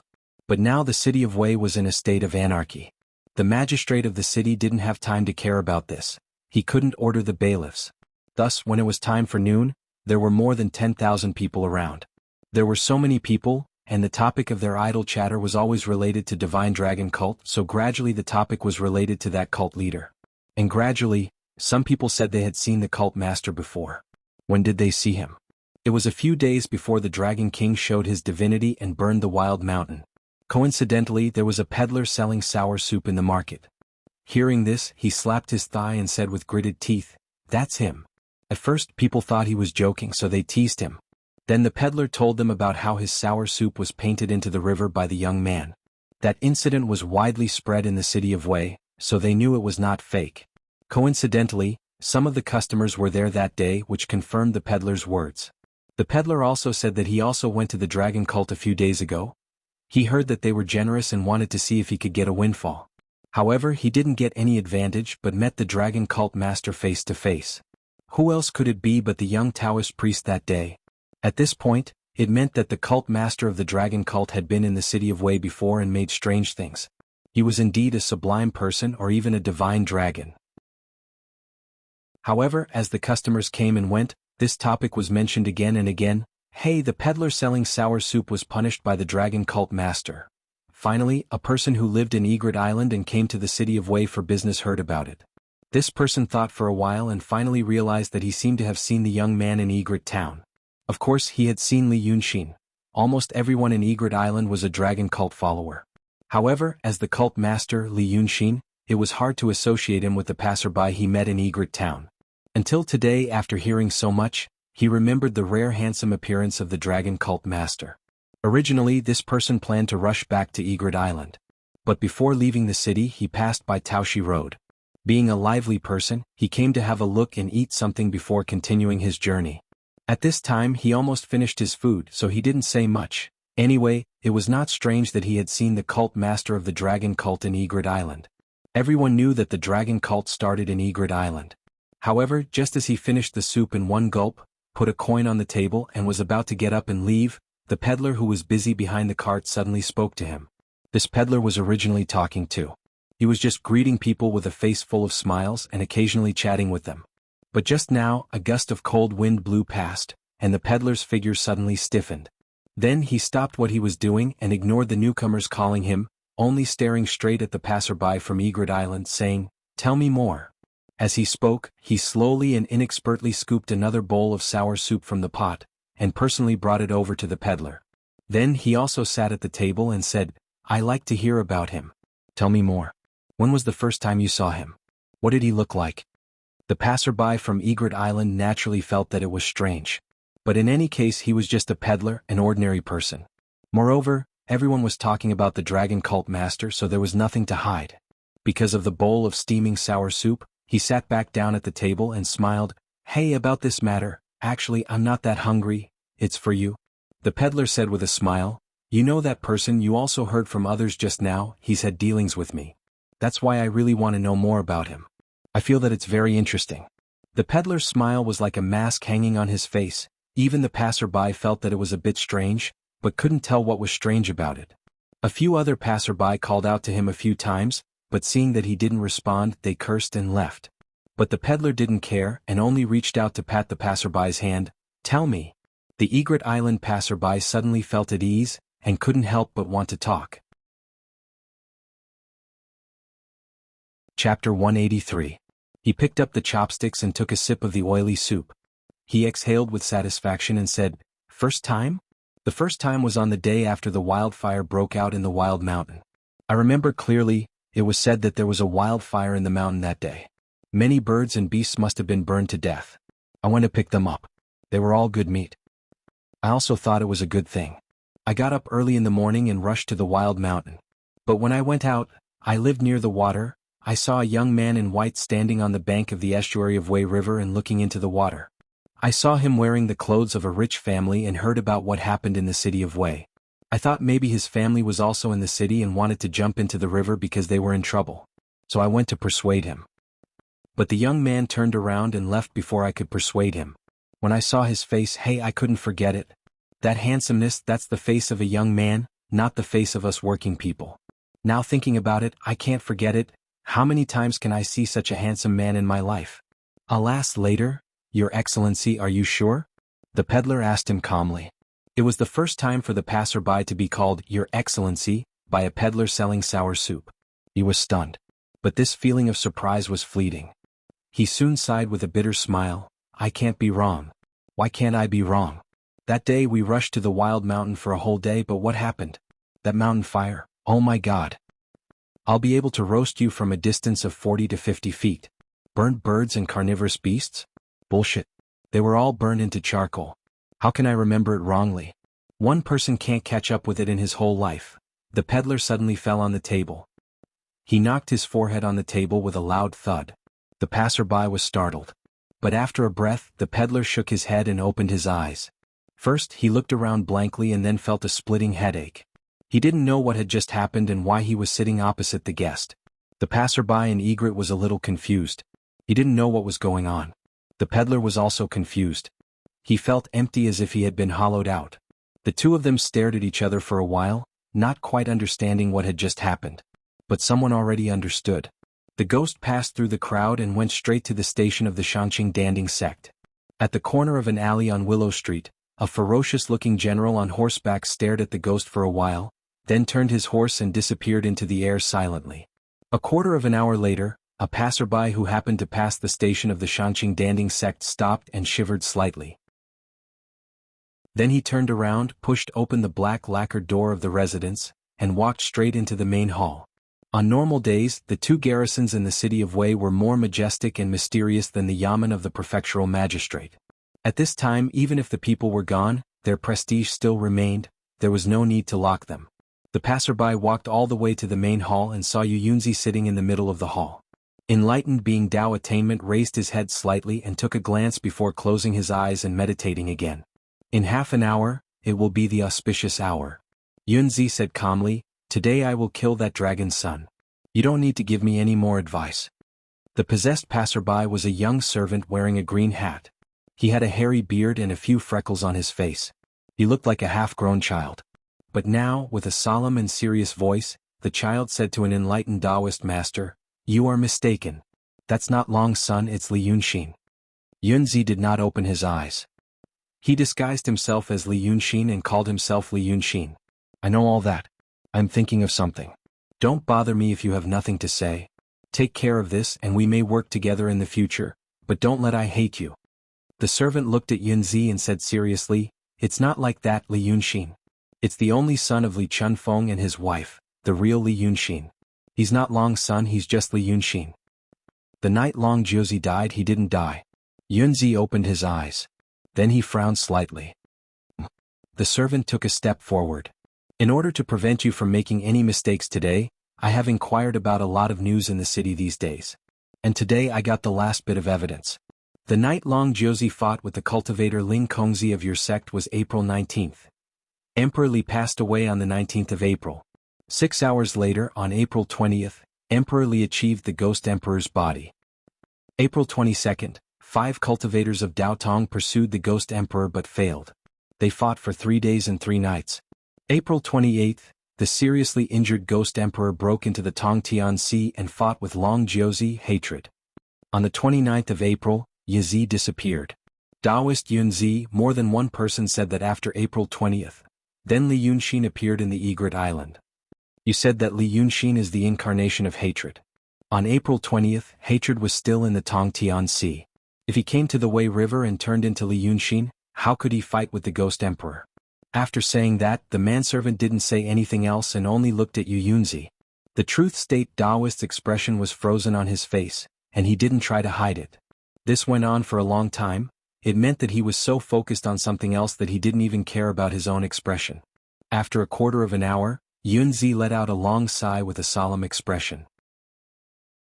He stood up and paced a few steps.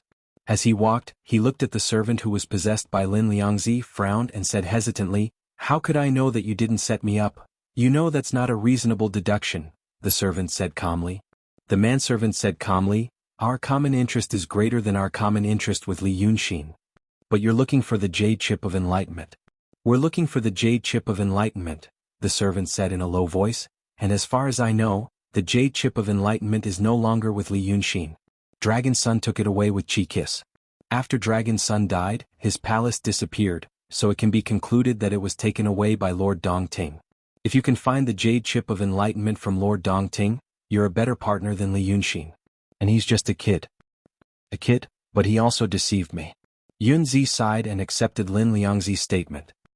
He looked up at the sky, the auspicious time is coming. Lin Liangzi frowned, what are you going to do? Yunzi shook his head but smiled slightly, what to do? Do you know what a good plan is? Without waiting for Lin Liangzi to answer, he walked out of the door and said loudly, there are always loopholes in a bad plan. It can only be used to deal with blind and stupid people. A good plan is delicate and meticulous, and it's more than enough to deal with stupid people. However, if it's used to deal with smart people, once a step is not calculated well and a mistake is made, the whole plan will be out of control. And a good plan is to leave room everywhere and deal with changes by not changing. No matter what he does, I'll stand firm. What I have is a good plan. So what should I do? Just act according to the plan.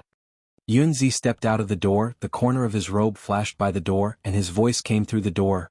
My honorable guest, please wait here. After I take the head of that kid Li Yunxin, I'll come back to discuss the plan with you. Where did you find this group of people? Li Yunxin frowned, looking at a group of people who were preparing on the white jade platform on the 49th step of the Dragon King Temple. There were performers of gongs, drums, suona, eru and flute. There were men and women who looked like demons and ghosts, wearing red and green clothes. There were a lot of unknown brands of fans and ceremonial guards, and there were also some people who were wearing formal clothes but not formal clothes. Right now he was busying himself with a solemn expression. Well, it's the old system, Lu Laodao explained, children, Dragon King ceremonial guards and so on. Brother X and look at the ceremonial officer in red, that's General Crab. Okay. Li Yunxin sighed, that means I have to talk to them later. Yes.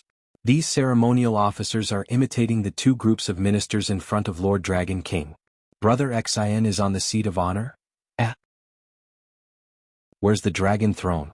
I'll go and urge. Li Yunxin was no longer listening when he said these words. He was looking elsewhere. They were standing on the platform, under the red corridor of the main hall of the Dragon King Temple. The people below the platform couldn't see them, but they could see the sea of tens of thousands of people. It was a magnificent sight. Li Yunxin turned her head to look behind her. Then he waved his hand, there's no need. I don't think it'll last long. Lu Laodao was stunned, followed his gaze and saw Yunzi walking toward them.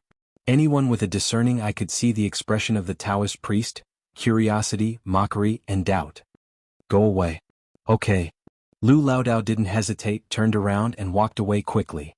Yunzi didn't care about the Taoist priest's departure. His eyes were fixed on Li Yunxin in white. He stopped 3 steps in front of him and said, "You're not hatred." Li Yunxin was slightly taken aback and then she smiled. Please recall. I never said I was. You're Li Yunxin. He smiled again. You remember, I never said I wasn't. Good. Yunzi squinted his eyes. I was fooled by you. Heroes come from the young. Yunzi snorted. Your sharp tongue, did you learn it from your late father, Li Chunfeng? Li Yunxin was silent for a while, then stopped smiling. Talk is talk, don't ask about other people's parents. Why, are you going to complain to my parents? Yunzi also smiled coldly. Humph. Also, you used to be in society and I heard you were an official, right? Li Yunxin interrupted him. Then do you understand the principle that one's wife and children shouldn't be harmed? Immortals have many ways to extort confessions from mortals, but they don't have to cut people open. Let's interview, what's your mentality? Yunzi was silent for a while, thinking that it was unwise and degrading to quarrel with a teenager, not a teenager incarnated by the Lord Tongtian. So he changed the topic and said in a low voice, what about the Lord Tongtian? Are these your tricks or the Lord Tongtian's? I have no comment. Yunzi looked at Li Yunxin's demeanor and expression and suddenly laughed.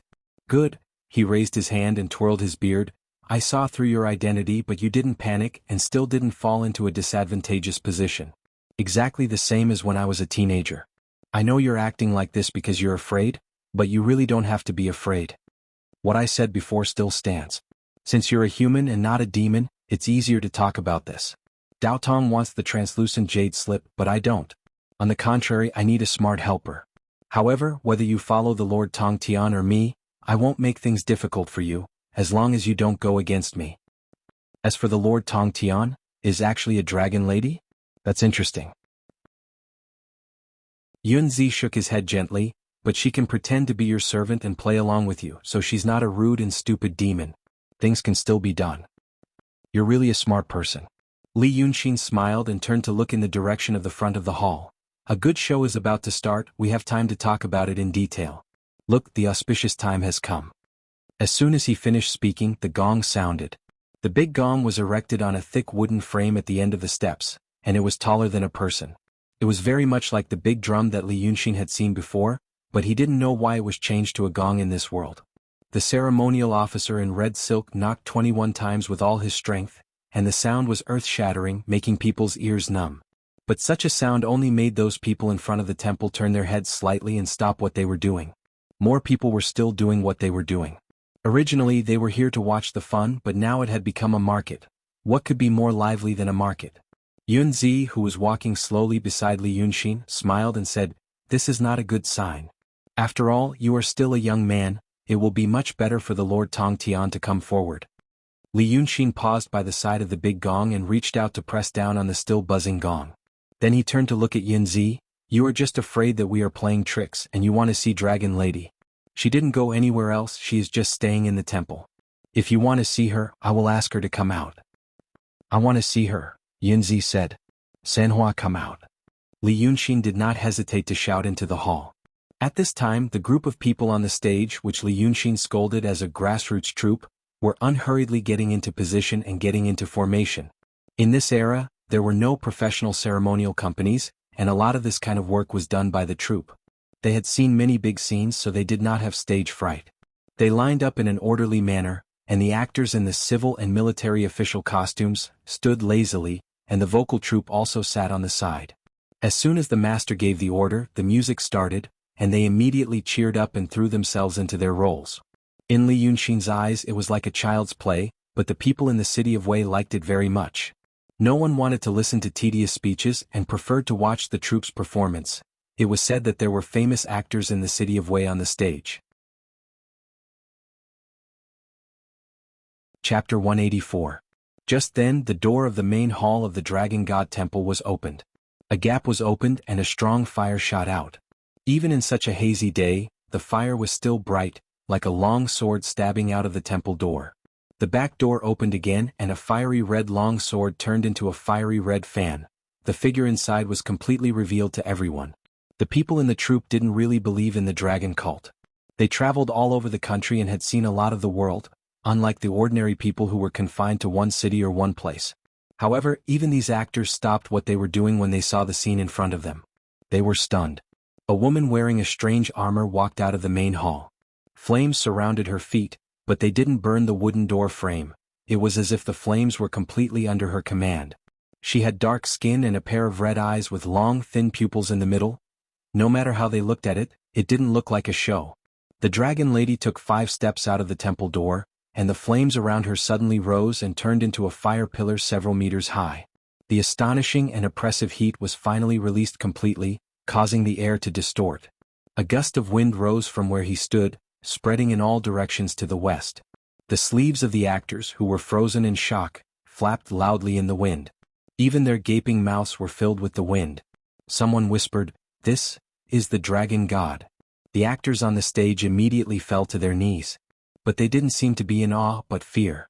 Then the people who weren't attracted by the 21 loud gongs finally saw the strange phenomenon on the stage. With the dragon god temple as the center, the silence quickly spread and spread like the wind. The noise quickly disappeared. The silence lasted for a few breaths, and then it slowly turned into a low buzz. People were whispering to each other.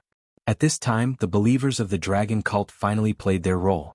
When they excitedly, nervously, and proudly told the people around them that this was the divine dragon crown prince respected by the divine dragon sect, they who were not very sure themselves had successfully played the role of a bewitcher.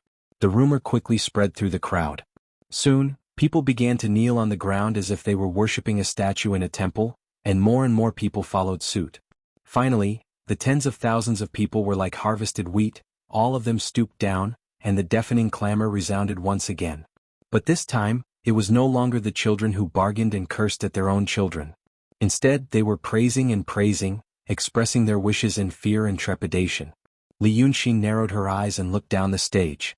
Look, this is the power of faith. Humans are the easiest to fool. Yu Yunzi didn't seem to care about it. He looked at the performers on the stage and then at the people who were kneeling below the stage and looking up at the dragon lady on the stage from time to time. He said with slight mockery, "They can't see the real divine sense, but they like these superficial tricks. But you use this method to do this, it's really... I just like this kind of pompous, boorish and vulgar tone." Li Yunxin spread her hands. "I feel uncomfortable if no one praises me for a day." Yunzi smiled, ignored him and walked past him. A few days ago he saw Li Yunxin as a great enemy, but now he knew that he wasn't Dragon's son, and he thought that the dragon lady was hatred.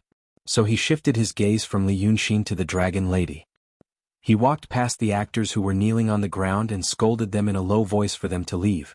The actors didn't know who this middle-aged man was, but seeing him talking to the dragon cult master, they thought that he was also a person of high status. Hence, they immediately dispersed like a swarm of bees, distancing themselves from the monster that did not look friendly at all and had scales on its body. The people below the stage saw him as a god, but the people on the stage saw him as a monster. Most of the time, the only difference between fear and reverence was the distance between the two. The platform in front of the main hall was quite spacious, almost like a small square. Yunzi stared at the dragon lady as he walked slowly and said, "Lord Tongdan." However, the dragon lady didn't pay attention to him. She just squinted at him and took 2 steps forward. The flames around her rose higher, stirring up the wind in the air. The people below the stage let out a series of exclamations. They felt that it was more interesting than magic tricks, but it was also spectacular and mysterious. They had not seen anything like that in their lives. It was worth it for them to squeeze under the stage on such a hot and humid day and smell the stench of other people's sweat. Yunzi didn't care. He stopped a dozen steps away from the dragon lady. Lord Tongtan wants the power of vow? Then you don't have to do this. I have a better way to make the people worship you. But I don't know if Lord Tongtian knows what I said to the child. Lord Tongtian should know. Yunzi was talking to the dragon lady, repeating the promise he made to Li Yunxin a few days ago.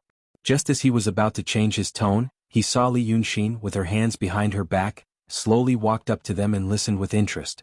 After listening for a while he said, "Let me interrupt. Now it's time to get down to business." Yunzi frowned slightly. "I haven't finished." The dragon lady, whom he regarded as Lord Tongtian, finally paid attention to him, but not in the tone and not in the way he imagined.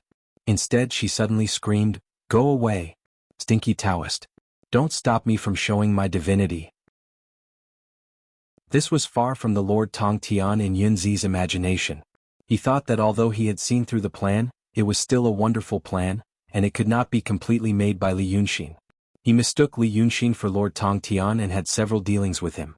Although now he knew he was wrong, it also showed that the young man was not an ordinary person. It was normal for such a person to get together with Lord Tongtian and come up with such a plan.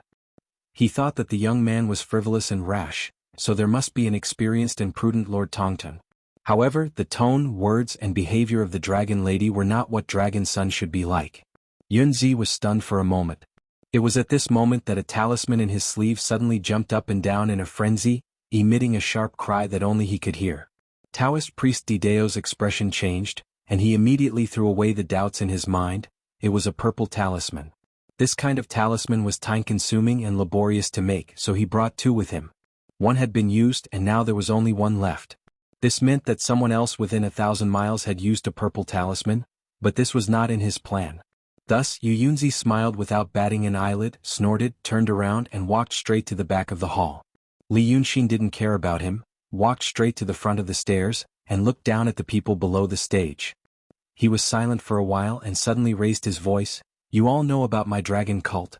You also know what my dragon cult has been doing in City of Wei recently. Then you should also know that my cult worships dragon son Qi. When he spoke he used spiritual power, so his voice was loud but not harsh. There were thousands of people on Taoshi Road and tens of thousands of people outside, all heard his voice clearly. Some people outside couldn't hear clearly, so they asked the people in front, and gradually understood what he was talking about. Just this one thing, a person speaking on the stage and tens of thousands of people could hear clearly, this kind of thing was also a god's ability that made people sincerely believe in it. On the stage, Li Yunxin said again, "However, some people misunderstood, saying that our cult's Qi dragon son is the prince of the vast sea dragon palace. Before this we didn't clarify this matter. Now, on the day of the completion of the dragon god temple, we will tell the world who our cult worships, in case some devout believers go astray in the future." Li Yunxin's voice came from afar, into Yunzi's ears. At this moment he stood under the red corridor of the main hall of the Dragon King Temple, and took out a purple talisman from his sleeve. The mysterious patterns on the talisman had become flickering, as if a lot of light was sealed in it. The body of the talisman was boiling hot, and if an ordinary person in the secular world held it, his skin would be torn and his flesh would be torn. While listening to Li Yunxin's nonsense to deceive people, Yunzi frowned and said in a low voice, "Order." The seal was removed. The patterns on the talisman instantly became blurred, and the light contained in it was released in an instant. A misty green figure quickly formed in front of him. Seeing this person, Yunzi was a little stunned at first, and then he immediately bowed and said, "Greetings, great master." This blurred figure was the same height as Yunzi. He was wearing a purple gold crown with 8 treasures on his head, and a cloud-embroidered robe. His face was blurred but his voice was very clear. He couldn't see where the scene behind him was, but Yunzi knew that it wasn't anywhere in the Langya cave. The figure formed by the purple talisman was the great master of the Langya cave in Daotong, a practitioner of the mysterious state Kuan Wuxia. But the great master of the Langya cave, the most powerful person in the sect, why would he come to this place thousands of miles away from the city of Wei? Soon Yunzi's doubts were answered. The illusory figure of Kuan Wuxia opened his mouth and said, "We have found the whereabouts of Long Ertzi hatred. 5 days ago we fought with him and now he should have entered the kingdom of Qing. This time I came alone, but Long Erzi hatred's cultivation has been recultivated to the perfect harmony state, and he is only one step away from returning to the mysterious state. This time, we of Daotong have decided to get rid of this great demon, so we have to leave quickly and keep a low profile so as not to alarm more great demons. Right now in the kingdom of Qing, there are only 2 practitioners above the realm of true state. I will go north, you go south, and we will intercept hatred together. We must not let him escape and cause more trouble. Yunzi's expression froze on his face and his heart quickly welled up. A feeling that even he didn't know how to describe. He had to clench his teeth so hard that they almost broke to pieces before he could forcefully suppress that extremely complicated feeling. He bowed to the sect master again and asked in a cautious tone, "Sect master, are you sure that it is Long Erzi hatred? I have never seen Long Sun's true body, so what does Long Erzi hatred look like?" He did not show his true body, only his fiend god Dharma body. Sect master Kuan Wuxia answered him. Remember well. Long Erzi hatred's fiend god Dharma body is a tall and sturdy man covered in golden fur, with a pair of jet-black coral antlers on his head. Blue eyes, thin pupils. When he transforms into a human, his body is slender, and he wears a yellow robe with a golden crown on his head. Remember his appearance, and when you see him you must first fight with him. You must not underestimate him. Hearing this, Yunzi frowned and he even forgot to speak. However, Kuan Wuxia thought that he wasn't convinced and tried to persuade him again. Cultivators like us rarely fight with dragons. Thus, we only know that the bodies of demons are strong. However, when I fought with him, I found out that the bodies of dragons are the demons of demons. If you meet hatred, you must not underestimate him. Just hold him back and wait for me. At this moment, Yunzi heard Li Yunxin speaking on the stage in front of the hall. All of you have worshipped him before. He is the Wei River Dragon King, the Dragon Son, Chiwen. He is the true god that our dragon cult worships. Previously, all of you know that there was a battle in Weiqing City, and this Taoshi Road was destroyed during that battle. The wilderness mountain outside of the city was also burnt to a crisp during the battle. All of you didn't understand the matters of the Celestials in the past, but today I will tell all of you. That night there was a demon that invaded Weiqing City. Thus, the Wei River Dragon King, who was protecting this place, appeared and killed the demon. After that, he fought with the demon for 300 rounds on the wilderness mountain before he was killed. The flames that covered the mountain were the 3-flower dragon lady that served the Wei River Dragon King. 3-flower, come forward and show them the powers you used to kill the demon. That Wei River Dragon King was heavily injured during the battle with the demon, which was why there was a drought for the past month, and not a single drop of rain fell. Now that he has recovered some of his strength, he passed down the dragon cult. This is to let the people in the city do good deeds, pave the roads, and make up for the poor people who had difficulty making a living because of the fire. Today you've met the Tri-Flower Dragon Lady. But if you are sincere to the dragon cult and appreciate the great kindness of the Wei River Dragon King in protecting this city, then pray devoutly and recite the name of the cult master of the dragon cult, Wei River Dragon King. Maybe if you are sincere, there will be a heavy rain today to benefit millions of people. After saying this, the people under the stage started to discuss again, causing a wave of noise. The great master of the cave, who was thousands of miles away, seemed to have heard Yunzi's voice. At this time he realized that the place where Yunzi was at was not ordinary. So he asked, "What are you doing over there? Are you in trouble and can't get away?" Yunzi didn't answer immediately. Instead, he let out a sigh of relief. At first, he thought that Li Yunxin was the second son of the dragon hatred, but he was not. Then he thought that the Yin god that could create flames and grow 2 horns was the dragon lady hatred. However, now he knew that was not the case. That meant an ignorant kid, an emptiness realm demonic Yin god that came from nowhere. These days the Yin god played around with him, but he didn't kill him. Now he was standing on the stage pretending to be the Wei River Dragon King. Right in front of him, he had lived for more than 100 years, and he had never been humiliated like this. He had to pay the price. Yunzi smiled and said in a deep voice, "They are just a few clowns, fishing in troubled waters and causing trouble to people's hearts. Thanks to the words of the great master just now, I have a clear idea. I am going to kill all those evildoers, and then I will conspire with the great master to kill the hatred."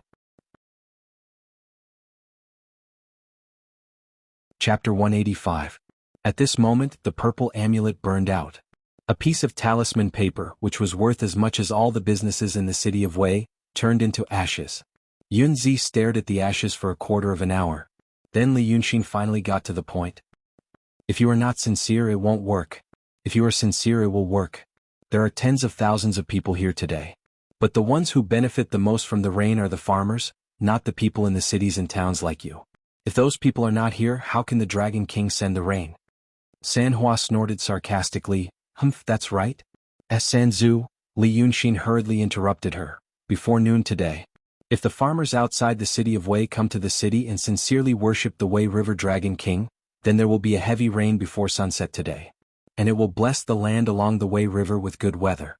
Speaking of this, the people under the stage finally came to their senses.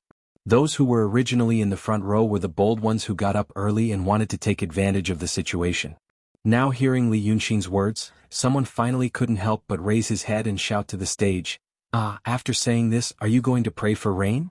As soon as he said this, the surrounding group of people came to a sudden understanding and became excited. There were Dragon King temples everywhere, and sometimes people would pray for rain. However, praying for rain was very different from worshipping the Dragon King, spontaneously. It needed to be sacrificed. Not fruits or 3 animals but human sacrifice. Human sacrifice had been strictly forbidden by the imperial court, but it was still practiced everywhere. Because most of the time it was really effective. Cultivators and Yin gods all knew why. Yin gods who occupied a place would not often show their divinity. The reason was mentioned by Li Yunxin and Lu Laodao.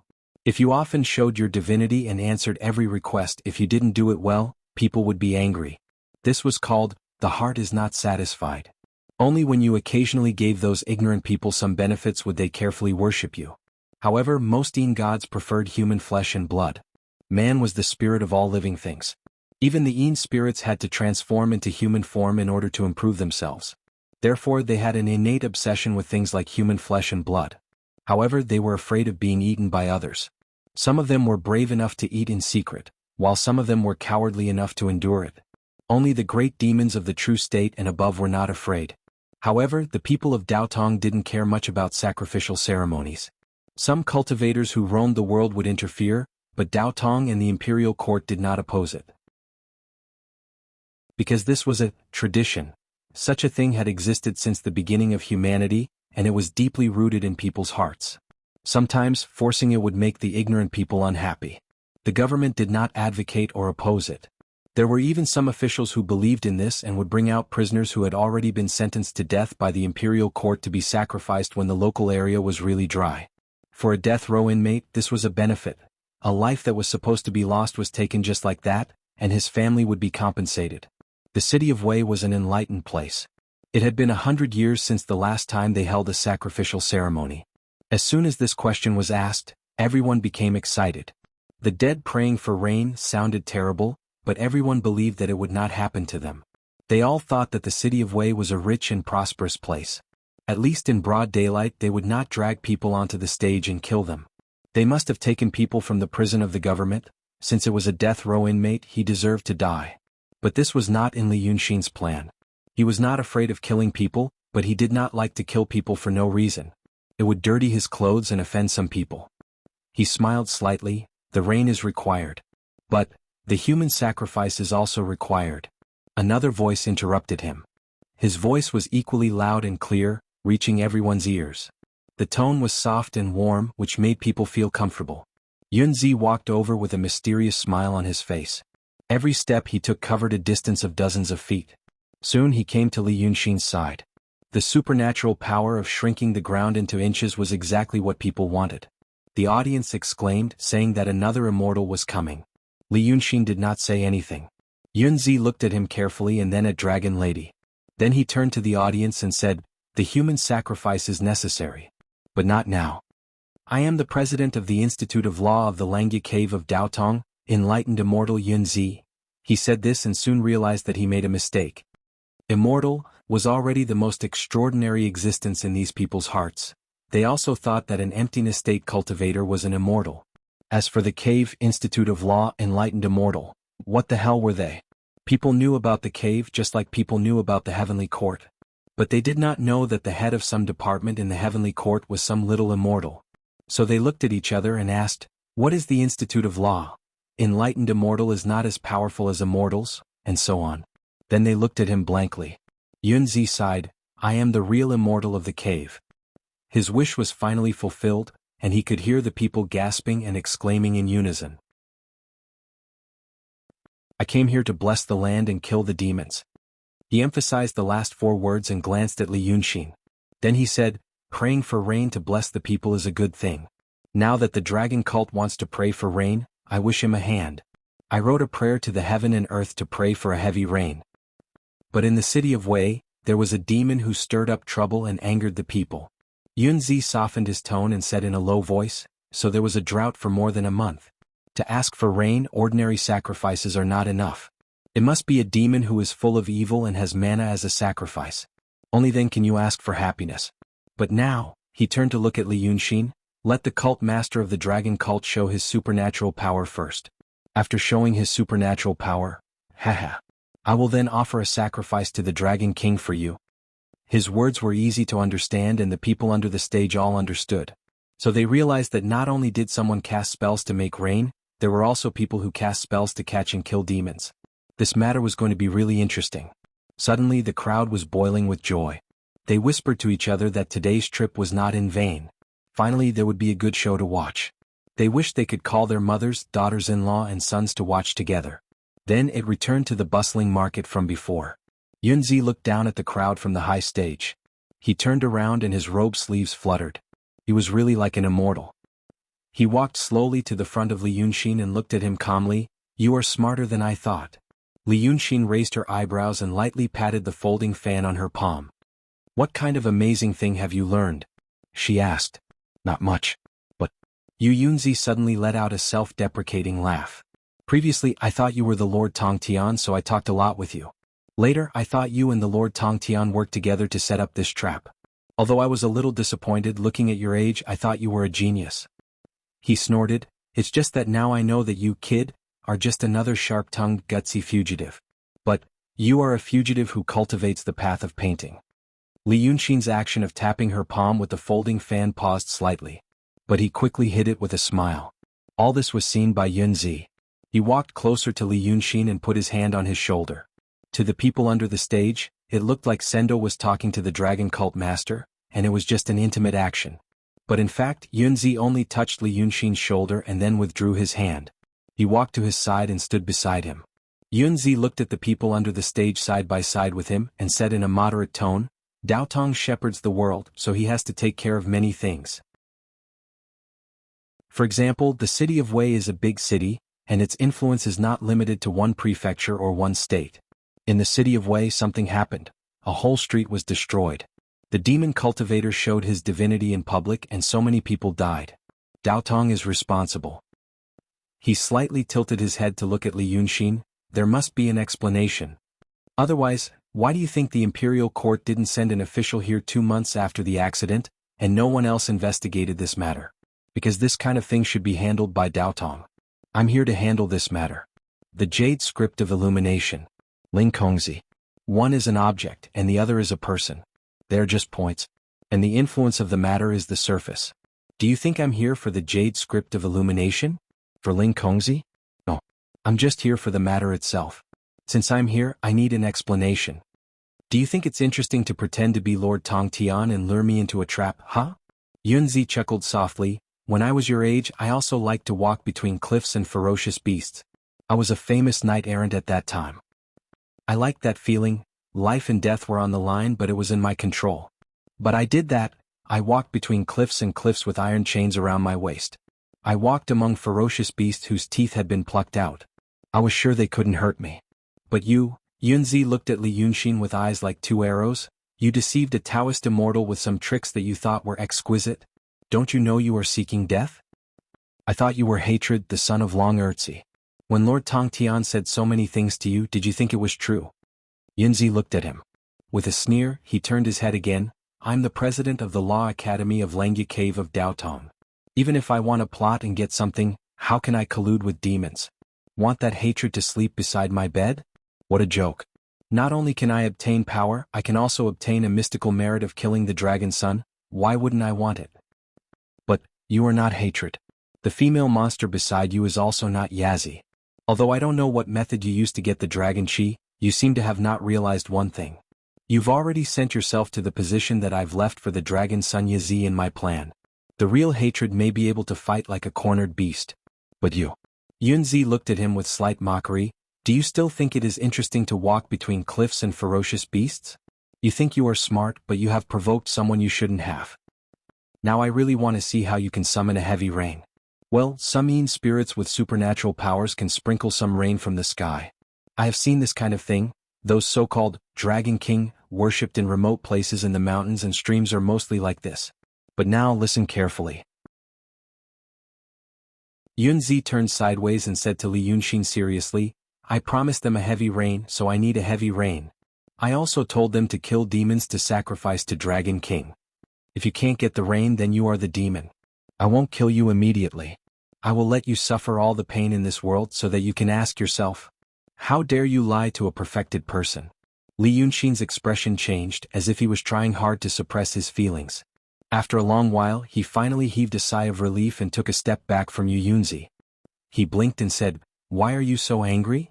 Yunzi only looked at him without sadness or joy on his face. Li Yunxin sighed, Well, I admit that I shouldn't have lied to you before. This is very hurtful.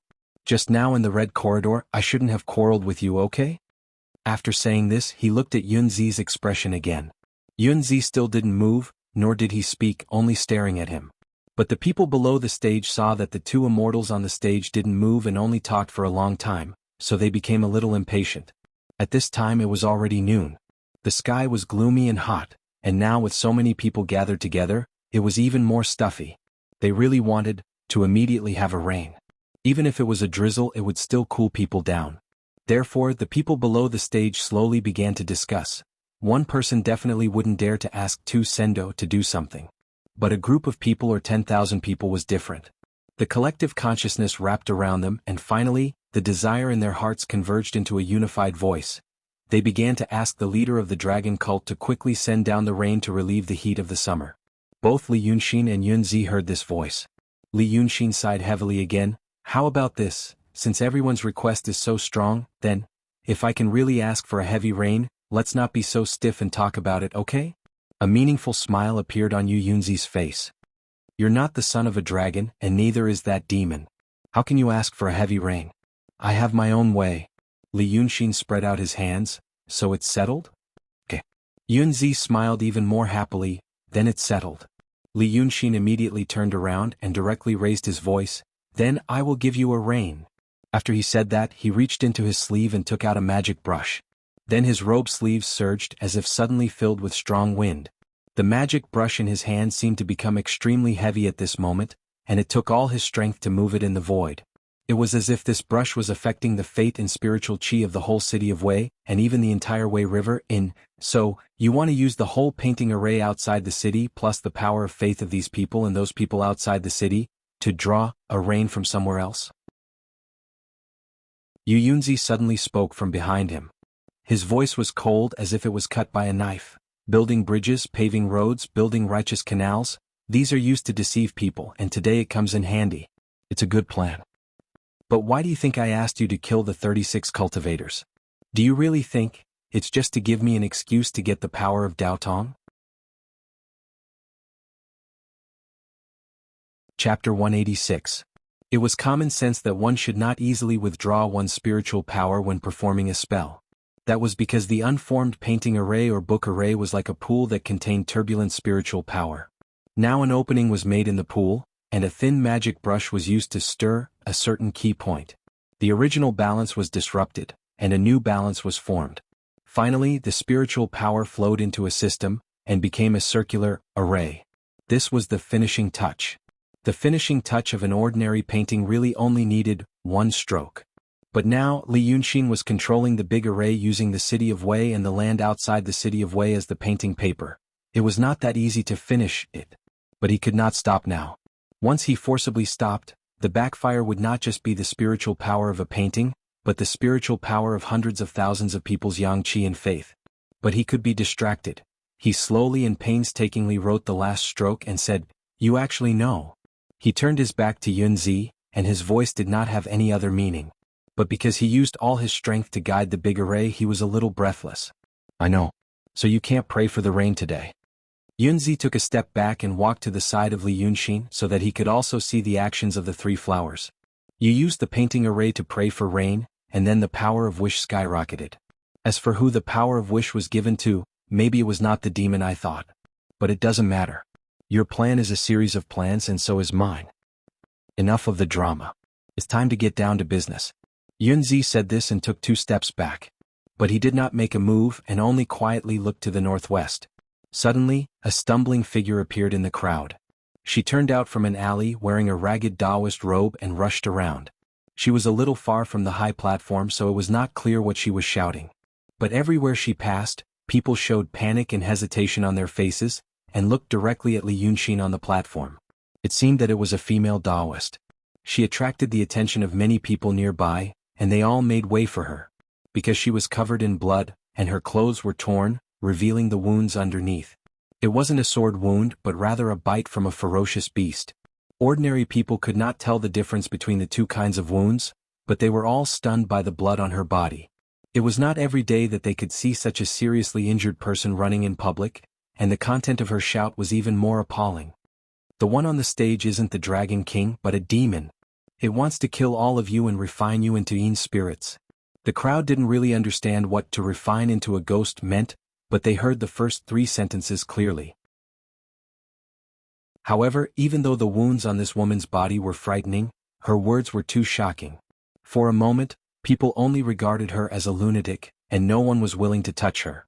In this way there was no one to stop her, and the woman actually rushed all the way down the stage. After that, he leaped up more than a dozen steps, pulled out a thin sword that was still stained with blood from his sleeve, and pounced straight at Li Yunxin who was still casting his spell. The crowd below the stage immediately let out a burst of exclamations, as if there was a sudden storm.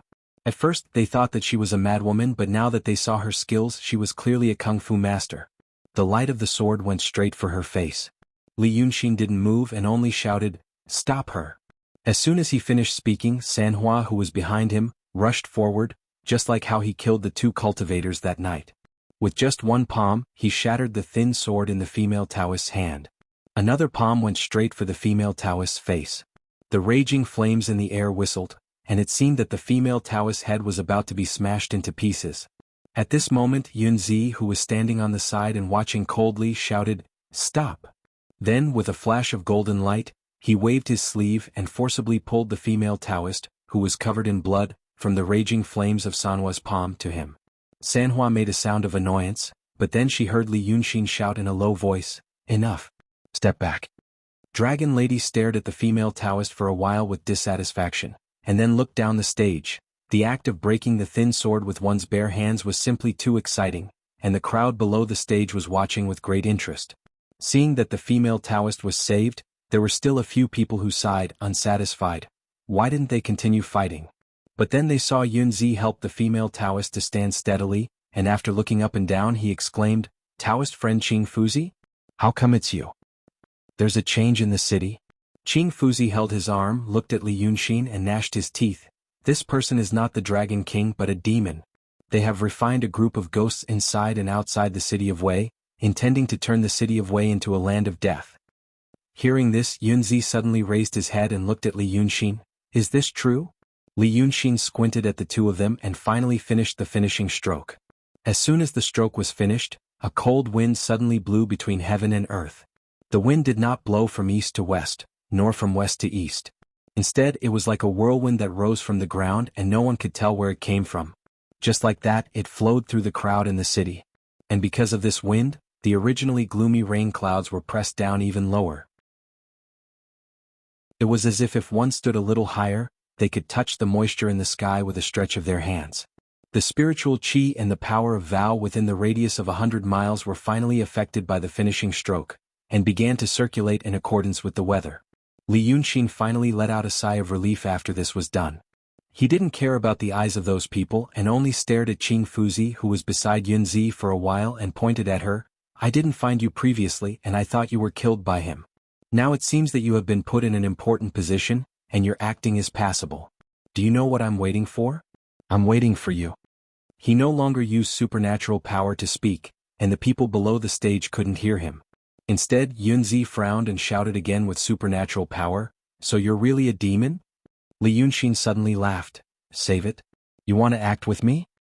I know what you're planning. You asked this woman to kidnap Shirqueezy, and then torture her to death. Today you asked her to appear in front of me like this. Previously, when you said that you were a Daotong sublime being, I didn't deny it in public and everyone knew your identity. But since you're an immortal, then it's easy to suspect whether I'm the demon that this woman identified. Then as you said, my spell can't ask for rain. If I can't ask for rain, then you'll say that I'm really a demon. If I can't control myself and kill this woman on the spot, then I'll have confirmed my reputation as a demon in public. The Taoist who killed Sendoist Taoist must not be a good person. But look, my spell has been completed. The spiritual qi and the power of vow inside and outside the city of Wei circulate endlessly. I'd like to know, what method do you have to make my spell lose its effectiveness? You could have just killed me. But if you do that, it'll be too boring for you. I guess from the first day I told you how I killed Qing Liangzi, you've been planning to use the same method on me. Yunzi looked at Li Yunxin and suddenly a joyful smile appeared on his face. The happiest thing is to make a person's wish come to nothing when he's full of himself. Now, I actually experienced the feeling of joy that you mentioned. How do I make your spell lose its effectiveness? Kid, my Daotong has been passed down for thousands of years, and your school of painting has only been around for 2,000 years. Do you really think that there's no way to restrain your obscene painting techniques? Some people think that the art saint who was possessed by the devil has been killed, and the school of painting has been destroyed, and that there's no profound painting techniques in the world. Thus, no one is willing to study methods to restrain painting techniques.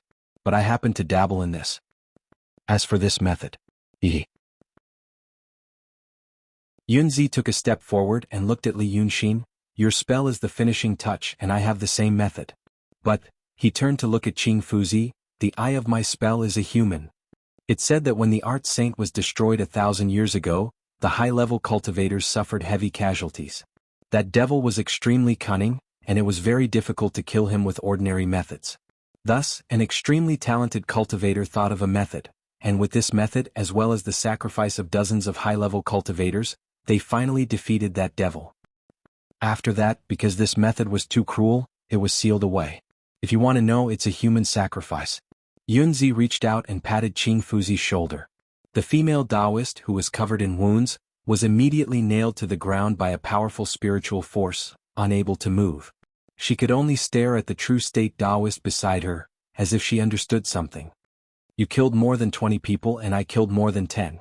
Yunzi looked at Qing Fuzi without a care and said to himself, she said that there's someone in the city who refines ghosts and it's true. Unfortunately, her knowledge is too limited, and it's not comparable to any ghosts. I want you to kill them and I want their Reiki.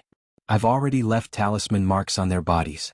Once they die, their bodies are destroyed and their ghosts are taken away, but their Reiki is left in place by me with a secret method. You killed more than 20 people in the city, it doesn't matter where they died or where their Reiki is left. The important thing is the more than 20 people outside the city. Yunzi reached out and pointed at Li Yunxin, drew a person on the land outside the city. Li Yunxin exclaimed in a low voice and knocked the folding fan in his hand. I thought that although you knew that I made a painting array, you couldn't see through it. Now you actually know that I drew a person. Then you really understand. That's right.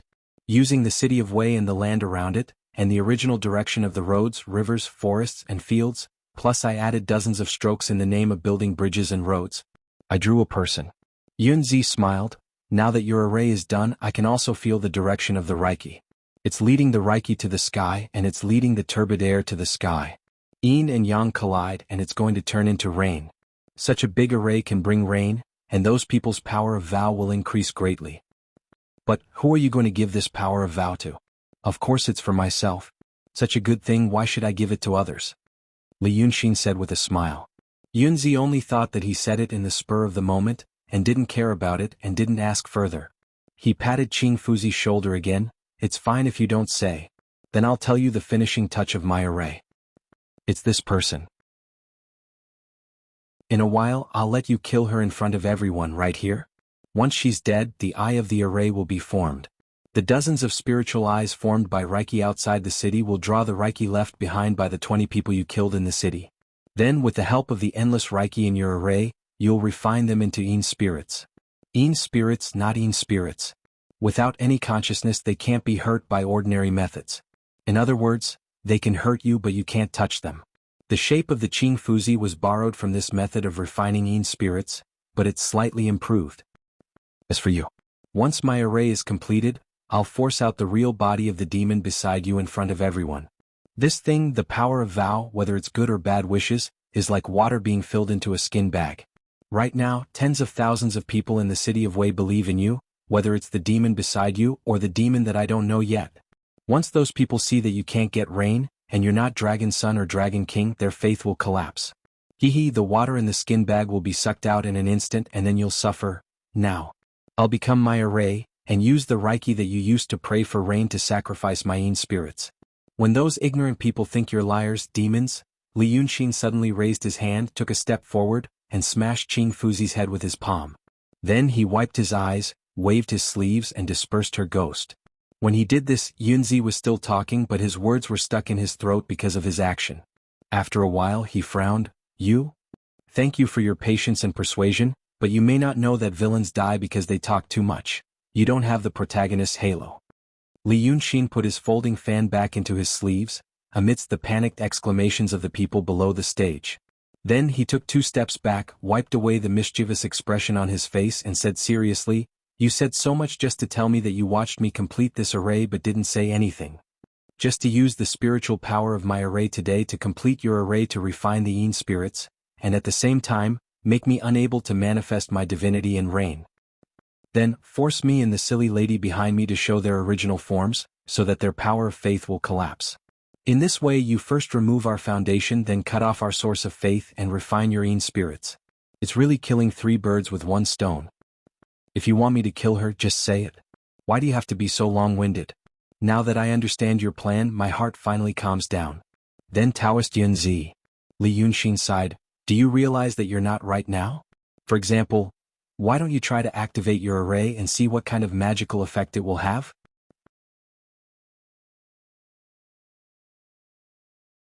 Chapter 187. You're bluffing. After hearing his words, Yu Yunzi did not hesitate at all. He immediately pressed his hand down. A cloud of green gas appeared where Qing Fuzi died, and at the same time, he let out a sigh of relief. Then, the green gas shook slightly and turned into a slender human figure without facial features, with slender limbs and a short torso. Its head was like a green candle flame that was about to be extinguished in the wind. In just a breath's time, the human figure had grown to the height of 3 Li Yunxins. It stood shakily and looked down at the 2 of them. Yunzi took another step forward and growled, "You think I don't know you have other tricks up your sleeves? But it's too late." He suddenly raised his hand high, his sleeves fluttering in the wind caused by the formation. "Where is the gang god?" As soon as he finished speaking, 36 green lights with black gas shot up from inside and outside the city of Wei, piercing the firmament. The people below the stage couldn't see this scene, but in the eyes of Li Yunxin he was horrified. Originally the sky was covered with heavy rain clouds.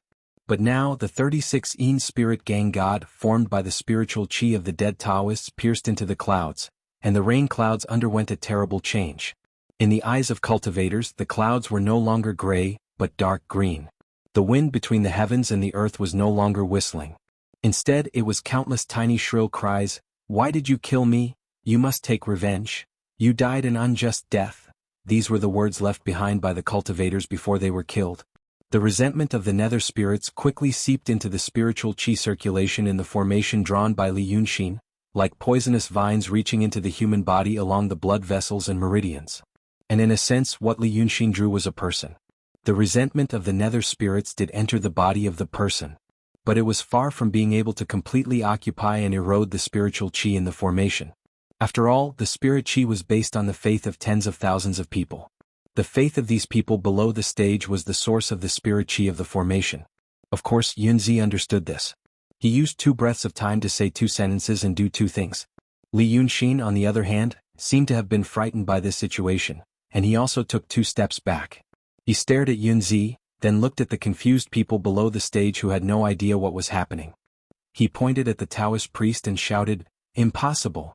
The spiritual energy of this formation comes from the faith of the tens of thousands of people in the audience. As long as their faith is not extinguished, you can't do anything to my formation. You can't do anything to my array, but I can ask for rain." I've begged for rain and there's nothing you can do unless you can. At this point, Li Yunxin suddenly stopped as if he had thought of something terrifying and unbelievable. His gaze quickly shifted between Yunzi and the crowd below the stage and he took another step back. You really want to kill them? Yunzi laughed wildly in the wind that was getting stronger and stronger. Ha! It's not me who will kill them, it's you and this demon who will kill them. When I slaughter all of you and the people from Daotong come, besides me, who else can you trust? He didn't use any magical power when he said this. But as soon as he finished, he immediately shouted in a serious and honest voice that could be heard by the tens of thousands of people. What a bold demon! You dare to commit murder in front of I, and now you want to use the lives of the people in this city to practice your evil magic? How can I allow you to be so arrogant? After saying this, Yunzi waved his sleeve again, and the sky suddenly darkened. This time, the tens of thousands of people near the Dragon God Temple could see what Li Yunxin saw. Tens of thousands of people spread out on the ground, squeezing from Taoshi Road to Willow Street. Even such a large area was shrouded by the spiritual aura of a Taoist in the true realm. With his amazing magical power, Yunzi cut off half of the connection between Willow River Prefecture and this world. When passers-by outside this area looked in, they still saw the gloomy sky, the rain clouds that seemed to be within reach, and the people who were watching the Dragon God Temple from afar.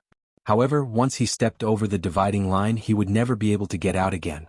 What he would see would be dark clouds covering the sky, 36 towering pillars of greenish-black light between heaven and earth, and terrifying clouds that looked like poisonous clouds in the sky. His ears would be filled with resentful roars, the mournful wails in the wind, and the stuffy air that would pour into his body, making it difficult for him to breathe. Once he was frightened and wanted to escape, he would find that no matter how fast or how hard he ran, he would always be at the same place where he came in. The ordinary, stuffy and mundane world outside was just within reach. But he couldn't escape. This kind of despair was even greater than the previous fear. Everyone's first reaction when they saw this scene was to escape. This scene, the words of the Taoist, and the intense fear that was derived from the Taoist's human aura urged them to escape. Escape with all their might. Thus, without any magical power or method, a terrifying death began to spread among the tens of thousands of people. Squeezing, trampling, fighting, and finally people gathered at the boundary of this area. Wave after wave of people hoped to rush out, but their lives ended here. If one looked down from the sky, they would find that after a quarter of an hour, this area had almost turned black and red. And a circle of even more distinct bloodlines surrounded this azure field. Almost no one within the circle survived. Li Yunxin looked at all of this, dumbfounded. After a long while, he turned to look at Yunzi. This way the chi of resentful spirits is enough. Yunzi raised his head slightly and let out a long breath. 8,000 years ago, this formation killed the art saint who was possessed by the devil. Now I have recreated this formation.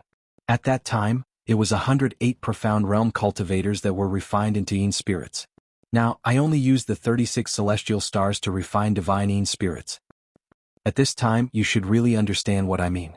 Do you really think that I came here for that Ling Kongzi, for that jade scroll of enlightenment? Yunzi turned and walked slowly to the edge of the platform, looking down at the blood and flesh on the ground. Some people did not die but only suffered serious injuries. Some people saw that the situation was not good and hid in the houses, escaping the disaster. But such people were only 1 or 2 in 1,000 out of the tens of thousands, only a few hundred people. There was a dying person below the platform who saw Yunzi's figure and stretched out his hand with difficulty from the pool of blood, shouting for Sendo to save him. Yunzi looked at those people and sighed with a compassionate expression. He stretched out a finger and killed them one by one as if he was crushing ants. While nodding he said, I want to stay in Wei City and hold power. Not only you, but that Long Ertzi's hatred is also not enough. Even if he's not injured, a profound realm demon is already a threat. Why should I stay here instead of getting rid of him? So he can't. The real opponent is that old thing Lord Dongting. After Yunzi killed all the people below the stage, she didn't bother about the people hiding in the houses.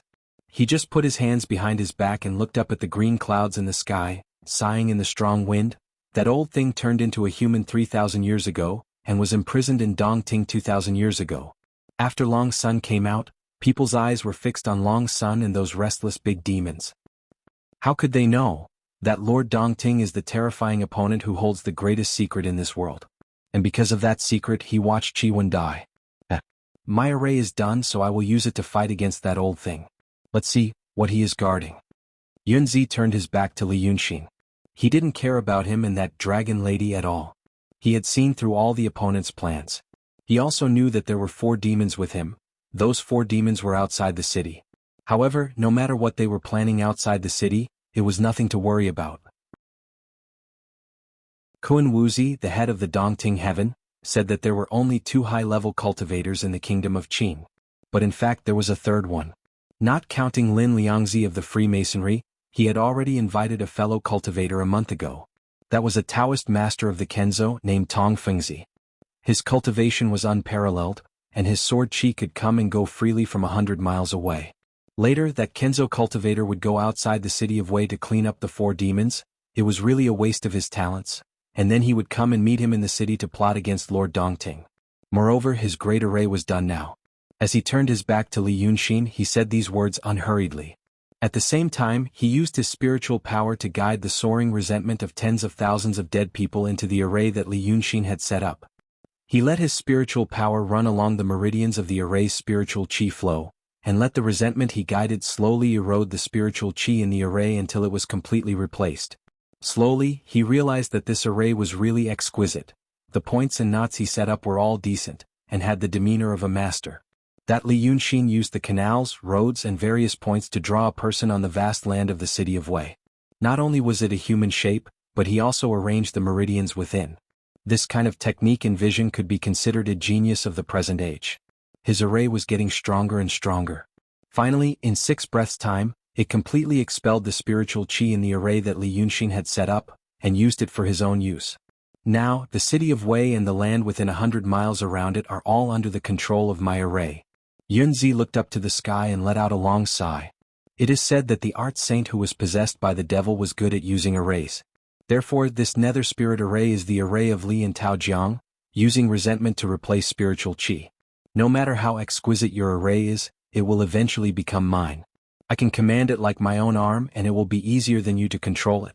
This is the combination of the person and the array, and it will form its own territory. So now Yunzi said as he slowly turned around.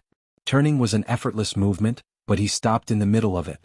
After a moment of hesitation he reached out his hand. A drop of rain fell on his palm. Then he felt a slight chill on his forehead. Then he saw thousands of raindrops the size of beans falling from the sky in a white line. It was raining. This is the right time. You're a lucky kid. Yunzi snorted coldly and pointed to the sky. He shouted in a low voice, "Disperse."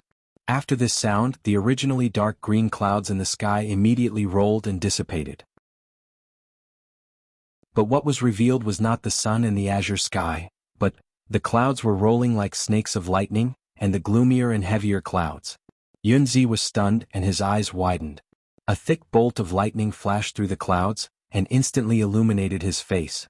The true state cultivator finally sensed something unusual. He turned around abruptly and was stunned again.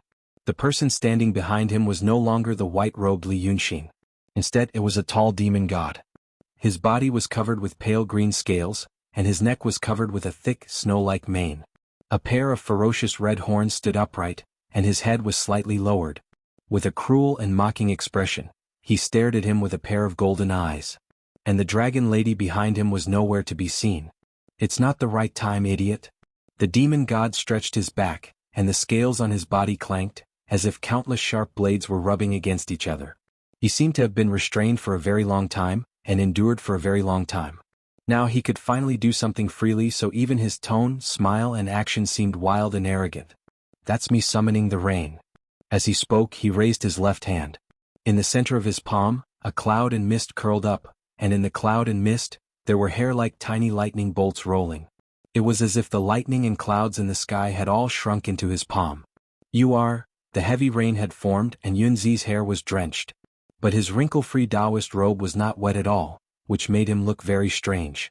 He took 2 steps back, looked up at Li Yunxin and said in disbelief, "You are really hatred? How is this possible?" No, you are not hatred. Listen carefully. This is something that will soon be known by the world, but you may not be able to wait until then. But since you have been playing with me these days, I will tell you in advance, so you won't be a muddled ghost. The demon god bent down slightly so that he could stare into the eyes of the Taoist in the truth state. Hot white mist rose from his mouth and nose, and he said to Yunzi, "I am not hatred.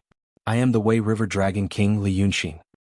Today after I kill you, a Daotong truth state cultivator who has entered the evil path, and saved the people of Wei River, the world will know my name." Yunzi stared at him for a while and suddenly became furious. A sense of humiliation and disappointment after his plan failed rushed into his head. Even with the cultivation of a Taoist enlightened master, he couldn't get rid of it completely. Because his hard work for more than a month was dissolved just like that. By a demon? It's too early for you to be happy. His Taoist robe suddenly swelled up, and a shocking amount of spiritual qi filled his body. There were even bits of golden light dancing around his body. You are the Qi One of the transcendent state. I can kill you like killing an ant.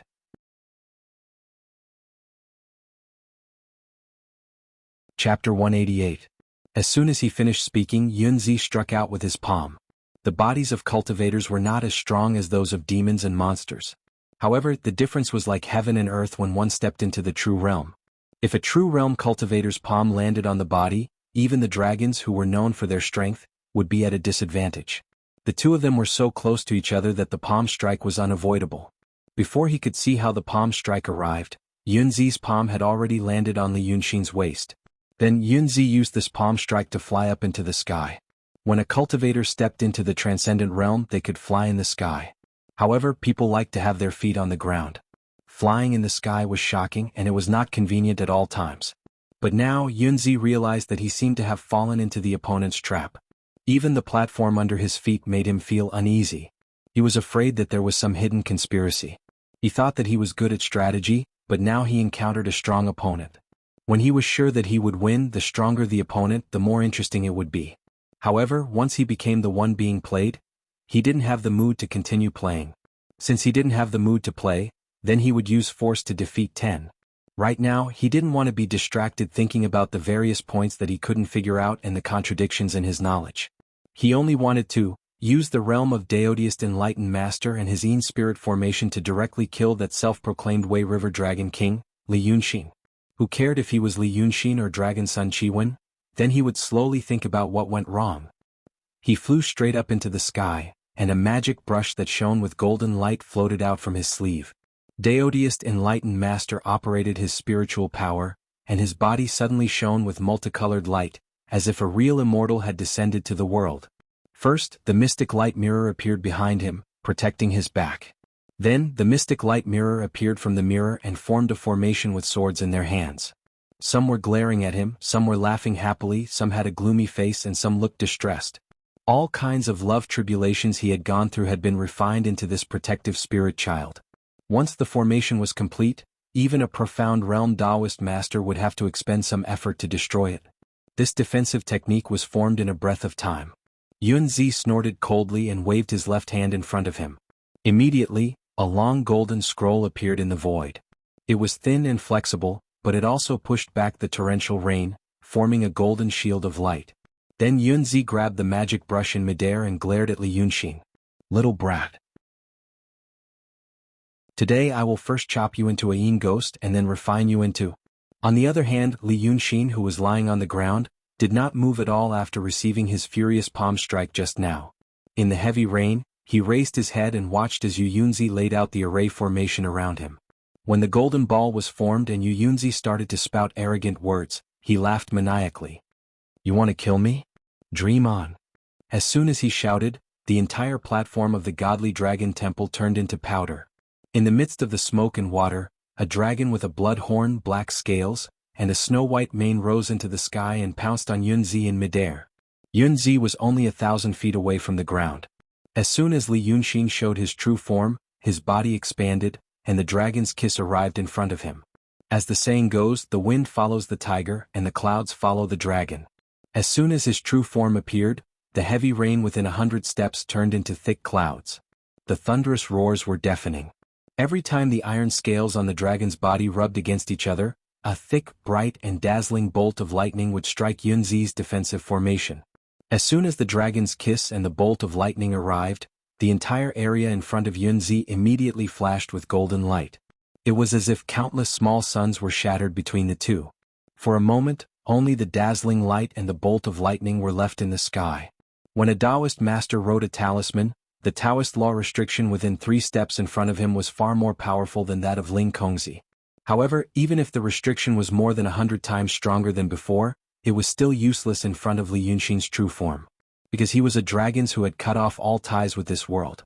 As soon as Yunzi wrote the 3 words, the dragon's body crashed into the spiritual children protective formation around the Taoist master.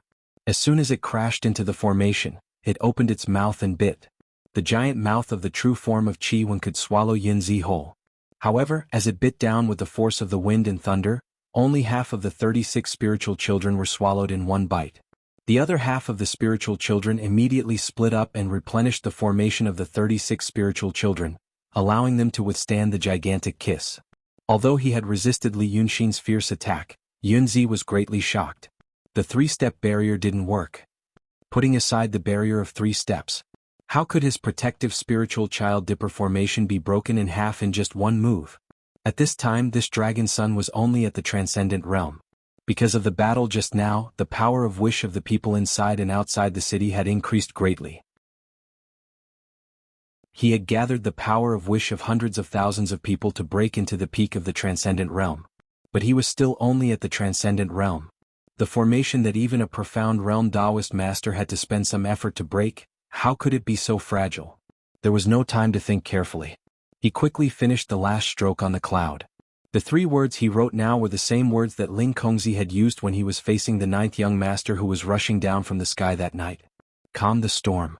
That night, when the 3 words calm the storm were written, the wind and clouds immediately dispersed. Dragon Son's Qi Wen's 1,000 feet golden body instantly disappeared, and he fell straight to the ground.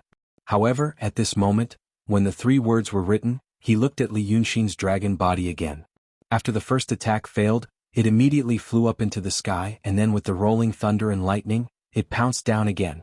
The Taoist spell also didn't work. Yunzi was stunned for a moment, and then he roared furiously, "What trick did you use?" Arrogant laughter came from the clouds and the heavy rain. "Wait until I tear you into pieces, then I will burn some joss paper for you to explain in detail." When the voice finished, the dragon body pounced again and hit Yunzi's protective formation. This time, half of the 36 spiritual children were swallowed again. Although the remaining 18 spiritual children were formed again, Yunzi could feel that the spiritual power in the formation was getting weaker and weaker, and it was going to be useless soon. On the other hand, the 300-meter-long dragon didn't linger on the battle. After it succeeded in its attack, it leaped forward. The iron armor on the dragon's body and its powerful tail struck out at the same time as it soared through the clouds, sending Yunzi and his defensive formation flying over 30 meters away in the air, causing him to be thrown into confusion. At this point, Yunzi's 3 steps barrier didn't work, and the Taoist spells and talismans didn't work. For some strange reason, the protective formation that he created couldn't be used to its full power. Originally, he still had the great nether spirit formation that Li Yunxin drew. However, at this moment, even the stupidest person knew that his plan was completely predicted by Li Yunxin. How could he dare to use the power of the great nether spirit formation? Although he wasn't hurt at all. But as a perfected Taoist, his pride and dignity as a perfected Taoist had been crushed by the abominable dragon son. Being hit by the dragon's tail like a ball, how humiliating was that? Yunzi was so angry that he laughed. With a wave of his sleeve, the mystic light treasure mirror, the spiritual children formation, and the cloud scroll magic brush were all put into his sleeve. With a shake of his hand, a thin sword appeared out of nowhere. In the heavy rain and strong wind, he shouted angrily, "Today I will use this green light in my palm to kill you, you evil creature. Also, I will let you know how the body of a human cultivator of the true state is compared to your body of a demon." As soon as he finished speaking, he turned into a green light and pounced at Li Yunxin. Yunzi was really angry and only wanted to fight head-on. That Li Yunxin didn't seem to be afraid. Instead, it seemed that he wanted to test whether his body at the peak of the transcendent state or that perfected Taoist body was stronger. The small green light and the dragon body collided, and there was a loud thunder in the thick clouds. The whole layer of clouds was illuminated by the light and turned into a golden color. It seemed that the sky was no longer a rain cloud, but a topaz that was about to collapse the city of Wei. Other people in the city of Wei looked up at the sky, but they didn't feel the danger at all. Yunzi's barrier separated tens of thousands of people from the city of Wei, and it helped Li Yunxin at this time. Those who were hiding in their homes because of the heavy rain naturally didn't know about the tragedy that happened on Taoshi Road and Willow Street. Now that he saw such a heavy rain, he immediately thought of the divine dragon cult. Then they thought of the rumor that Chi-Kissed Dragon Prince wanted to pray for rain, and then looked up at the sky. What they saw in the thick clouds was a golden light that was completely different from the usual lightning. The golden light was accompanied by an earth-shattering roar. It was as if a giant golden dragon was hovering and dancing in the clouds, bringing the long-awaited rain to the city of Wei and the fields outside the city of Wei. This was a real miracle. Such a miracle couldn't be dismissed by saying, maybe the Dragon King is calling for rain. Li Yunxin's power began to skyrocket. He was about to break through the peak of the transcendent state and reach the reality state. His real body and Yunzi's body fought for 6 rounds in the thick clouds, and then they quickly distanced themselves from each other.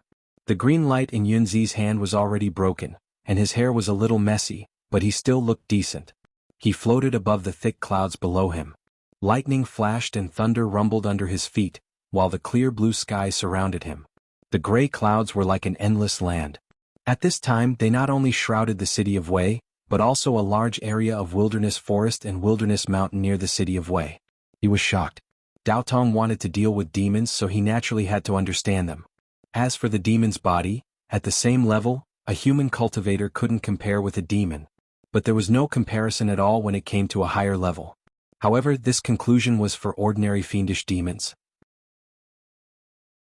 There were only 10 dragons in the world, and it had been a long time since anyone fought with dragons. Until now, Yunzi realized that either his power was severely limited, or the dragon's body was even more powerful than Dao Tong's most daring assumption. He was a perfected cultivator, and he had been in this state for decades. He practiced Taoism to refine his body, but now he couldn't even kill a dragon's son who was at the peak of transcendent state with 6 strikes. Yunzi let out a long sigh and stared at the real body of Qi Wen opposite him. The dragon's body hovered above the clouds, but a pair of fierce golden eyes were staring at him. His snow-like mane was dyed golden. That was the result of his second strike. The green light sword pierced below Dragon Sun's ear, which was supposed to be the most vulnerable part. But even so, the sword only managed to pierce halfway through before it was shattered by the retracted scales. That was a magical artifact known for its sharpness. There were 3 other wounds on Dragon Sun's real body, all of which oozed golden dragon blood. However, those 3 wounds did not seem to affect the giant beast at all. It was still preparing for the next round of attacks. Yunzi realized he couldn't fight anymore. Something was wrong. Because his pride was crushed, he was furious and wanted to kill him with his body. But now it seemed that fighting for 3 days and 3 nights might be able to kill Dragon Sun, but the opponent's plan wouldn't give him 3 days and 3 nights. The wisest choice was to run away immediately. That Dragon Sun couldn't hurt him, so he should go find that Kenzo true state cultivator. After the 2 of them met up, he would come back to take revenge. Having made up his mind, Yunzi shouted, "Good, good, good. Yuwei River Dragon King Li Yunxin. I've underestimated you again and again before, causing me to suffer a great loss. Now that I can't kill you, I admit defeat. But I can't kill you and you can't kill me. Remember today's matter, I won't forget it either. When I leave, I will come back to settle today's matter. At that time, let's see who's more brilliant. Today your formation didn't kill me, I will let you know what is called failure at the last step." After saying this, he glared fiercely at the real body of Li Yunxin, turned around and flew away. Li Yunxin, who was wrapped in clouds and mist, let out a burst of wild laughter. "You can't win and want to run? Idiot. Don't you know that no one who is targeted by me, Li Yunxin, can escape? From the day you walked into this city of Wei, don't think of walking out alive." Yunzi already vaguely understood the strange words that Li Yunxin said before. Villains die because they talk too much. So he didn't want to argue with him and only sneered, "I'll let you have some advantage with words today. When I come here again, I will pull out your tendons and pull out your tongue. Go ahead and chase me. Let's see if you, a demon in the transcendent realm, can catch up with me." As a perfected immortal, he really shouldn't have said the last words. It was like a kid throwing a tantrum or a ruffian in a street fight. But at this time he really needed this kind of advantage, even if it was just the advantage of escaping, to make himself feel better.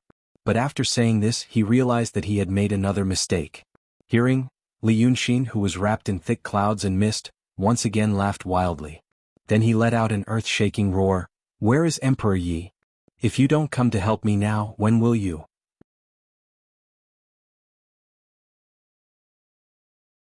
Chapter 189. The first word Yunzi thought of was Yi Emperor. To the north of the Qing Kingdom was the Yi Kingdom. It was a buffer between the Qing Kingdom and the Li Kingdom. But he quickly realized that Li Yunxin was not talking about Yi Emperor. He was talking about Yi Emperor. The kingdom before the Qing Kingdom was the Yi Kingdom. A long time ago, the Yi Kingdom was a powerful country in the world. The present Qing Kingdom and the Yi Kingdom were both Yi territories 1,300 years ago. However, 600 years ago, the Yi Kingdom had split into Bei and Nani. Presently, the Qing Kingdom had inherited the territory of Nani. Nani was known as the legitimate Yi Kingdom, while Bei had even changed its name. A terrifying thought flashed through his mind in an instant. His face immediately turned ashen, and he didn't even say a word as he plunged into the thick layer of clouds beneath his feet. The clouds were very thick. Lightning flashed and thunder roared. It was like hell. Yunzi was not afraid of the lightning. He shot down like a sharp arrow. Finally, he broke through the clouds and once again came into the pouring rain.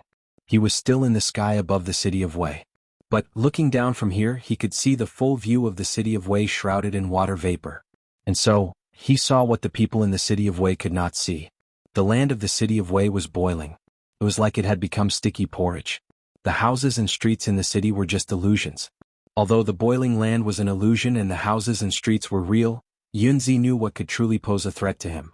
The tens of thousands of souls who had died in vain in front of the Dragon Temple were separated from this world because of his formation that forbade the fruit of fate. Thus, their souls were not taken away. At this moment, it seemed that Li Yunxin had dispelled his restriction. The tens of thousands of souls had been released. However, these tens of thousands were only a small portion. The entire city of Wei and the vast land outside the city were densely packed with souls. They were even denser than the raindrops falling from the sky.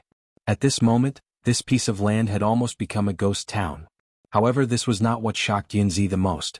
The most unimaginable and terrifying spectacle was in the city of Wei. It was a ruined palace that had been destroyed by the flames of war hundreds of years ago. The appearance of the abandoned palace had changed. For hundreds of years, the palace had been sealed by the Taoist priest's evil warding formation, and the seal had been broken at some point in time. At this moment, in Yunzi's eyes, the collapsed palace walls were erected once again, and the decaying palace hall was restored to its original form. This was a grand building complex where the last emperor of Dai was buried. It was built with white bones, covered with living souls, and decorated with gloomy clouds and sorrowful wails. It had been restored. A tall, majestic, gloomy and terrifying underworld palace appeared in the center of the city of Wei. In the center of the Sen Luo Palace, in the main hall of the Purple Gold Palace, stood a figure over 3 meters tall. He wore a crimson robe and a crown with a coiled dragon on his head. He was the Ghost Emperor. There were 2 Yin gods standing beside the Ghost Emperor. One of them looked like an old man. His hair and beard were long, but there was nothing special about him. The other one was a general in black armor riding a tall horse. He looked ferocious and his armor was also ferocious. He was surrounded by gloomy black fog. On his burnt face, a pair of eyes shot out green light, and he looked majestic without being angry. Yunzi sucked in a cold breath. This was really the Emperor Yi? However, the Yi dynasty had been destroyed for hundreds of years, and the last emperor of the Yi dynasty had also been dead for hundreds of years. How could his soul reappear in the world? And it was the body of the Ghost Emperor? Before he could think about it carefully, he saw the Ghost Emperor suddenly raise his head and stare at the thick clouds in the sky. His face was like melon skin and his eyes were like copper bells. As he spoke, the ghost chi around him was overflowing violently, forcing the heavy rain in the sky to move 100 feet away. His voice was like a huge bell, and also like billions of creatures howling at the same time. I am LV Xingyang, the Zhaowu Emperor of Dai.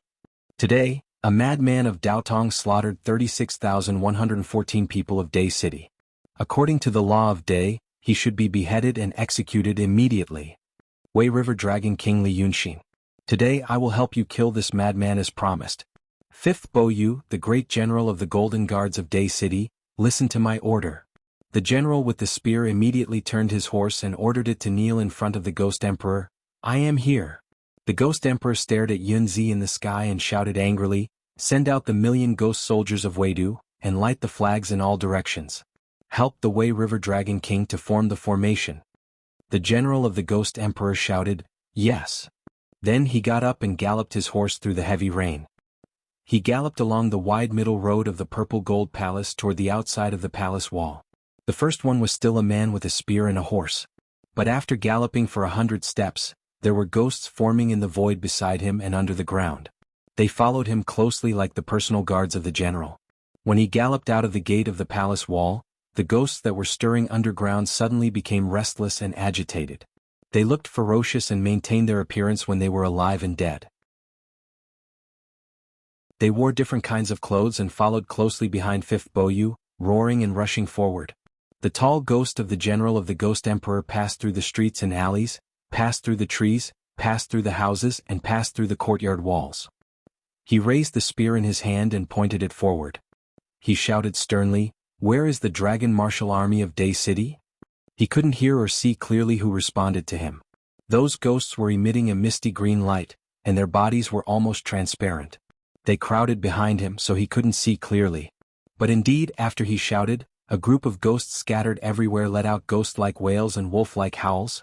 It was as if they had been waiting for this moment for hundreds of years. After this roar, the ghosts that responded to him gathered in one place. Naturally, they couldn't see clearly in the sea of dead souls. But Yunzi, who was in the sky, could see clearly. Those spirits that had lost all rationality and were only left with their obsession spontaneously gathered in one place, forming a loose and scattered group. But it was a real military formation. The military formation that protected the last capital of the Yi dynasty and the last emperor hundreds of years ago. The Ghost Emperor shouted again, "Where is the Dingxiang army of Day City?" Another group of Yin ghosts returned to him, and they gathered more ghosts around him. The Ghost Emperor galloped around the city of Wei and shouted, "Dragon martial army, Dingxiang, Eagle ascending, White cavalry, Magic stratagem, Tiger valiant, Left Ling, Right Wu, Left Shao, and Right guard." When he rushed to the Chongyang Gate in the south of the city of Wei, there were actually 10 legions and millions of ghost soldiers behind him. At first, the army was still in a loose formation. In fact, there were no more than 100,000 ghosts that belonged to the Yi dynasty hundreds of years ago.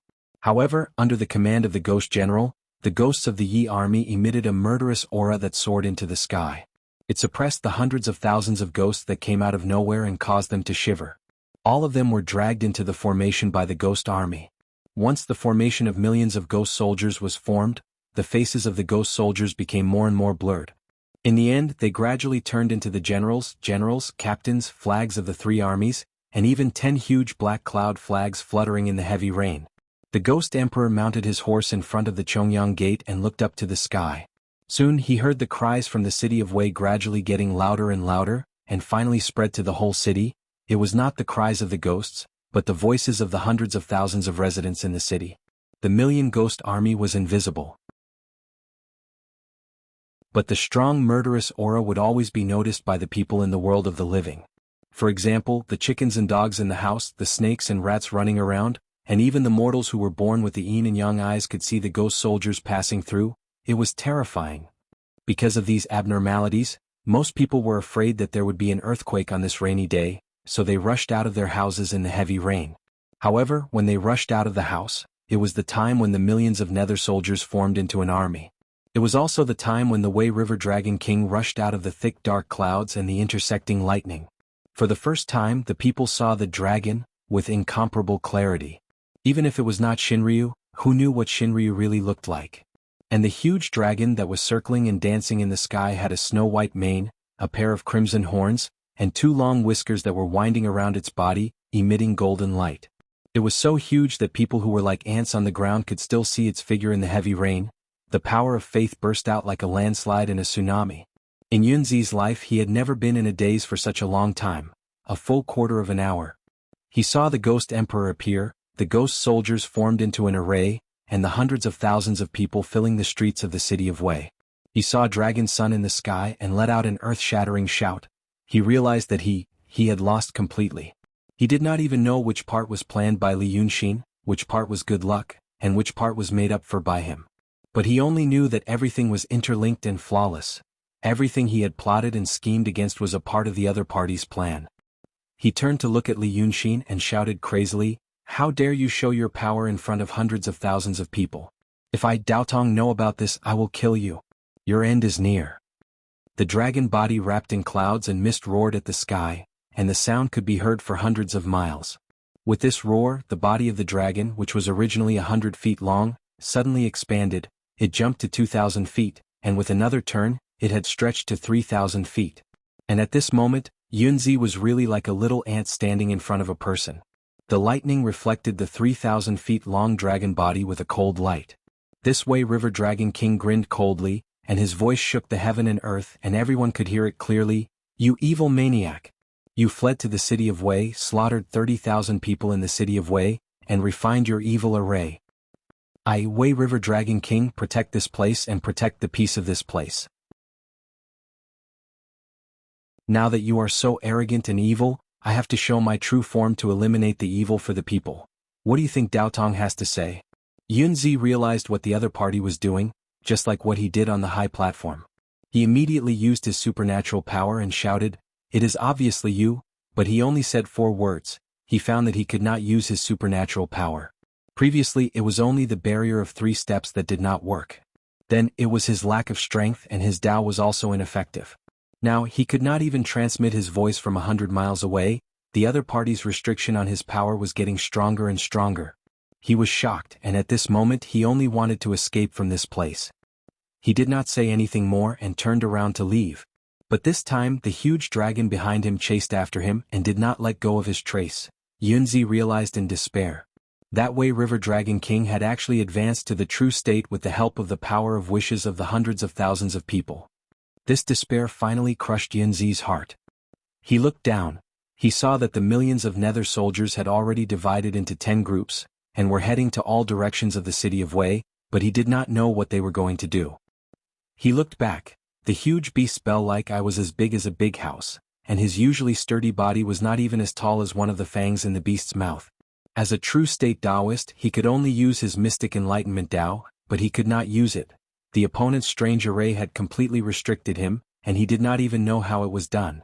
Originally he could still use the strong body of a true state cultivator, but now, that dragon son had also entered the true state. How could the body of a human cultivator compare to that of a demon? If he did not deliberately want to play with this Li Yunxin, if he listened to Lin Liangzi's advice, before he had completed his preparations, a true talisman could have killed him. Yunzi was angry and annoyed, and he looked up to the sky and let out a blood-curdling roar. After this roar, the true state cultivator finally saw the reality, and decided to cut off his wrist. However, it was not only his wrist that was going to be cut off, but also his body.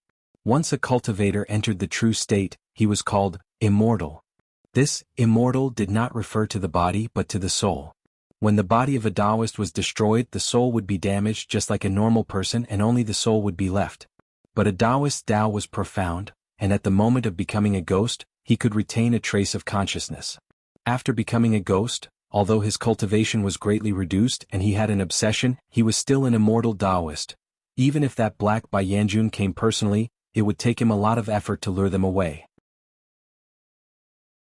And that Black Bai Yanjun was not a person who liked to cause trouble. If there was no special need, he would not pester the soul of a Taoist.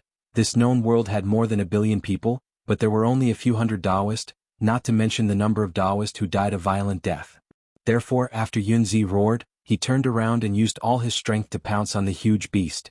In the sky, in the curtain of rain, a long bright line suddenly appeared, and then this bright line crashed into the head of the huge dragon with a rumble. But the result was already within his expectations. The Qi-Wen giant beast only needed to bite fiercely, and its sharp teeth wrapped in lightning immediately bit the body of the Taoist into a mist of blood. As soon as Yunzi's body was destroyed, the ghost immediately escaped. Li Yunxin suddenly shook his head, and his 2 long whiskers were like 2 electric whips, lashing at the ghost, but it actually passed through the body. He roared again, and the 9 heavens thunder fire that had once destroyed the soul of the messenger of death condensed in the clouds, but he was still unharmed. At this time, after the 2 attacks did not succeed, Yunzi's ghost calmed down. The ghost suddenly stopped in mid-air, turned his face and stared at Li Yunxin and shouted sternly, "Do you know that the soul of a Taoist is immortal? Today my body has been destroyed, and there is no hope for me to cultivate. But I will definitely return to Daotong and explain everything today. I want you to accompany me in death, accompany me in death. Accompany me in death. Accompany me in death." In the end, the huge dragon also stopped pursuing. He coiled his body in the clouds and mist, the snake's body and head erect, and lightning curled around his body.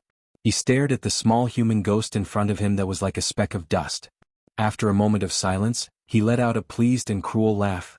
You think that at this step, I have already calculated everything and there is no other way. But back then you also thought that I had already calculated everything in building bridges, roads and canals, and was at my wit's end. Idiot, can't you learn your lesson? I have endured humiliation for 2 months, done so many things in this city of Weishui, and arranged so many things. Do you think I only wanted to destroy your body? Li Yunxin roared, this is just the beginning. Stupid Taoist. Destroying your body was originally the most difficult step, and now you idiot have actually done it for me. Then at this time, the huge dragon lowered his head and suddenly leaned close to Yunzi, revealing a mouth full of fangs and laughed sinisterly, I'm really starting to kill you.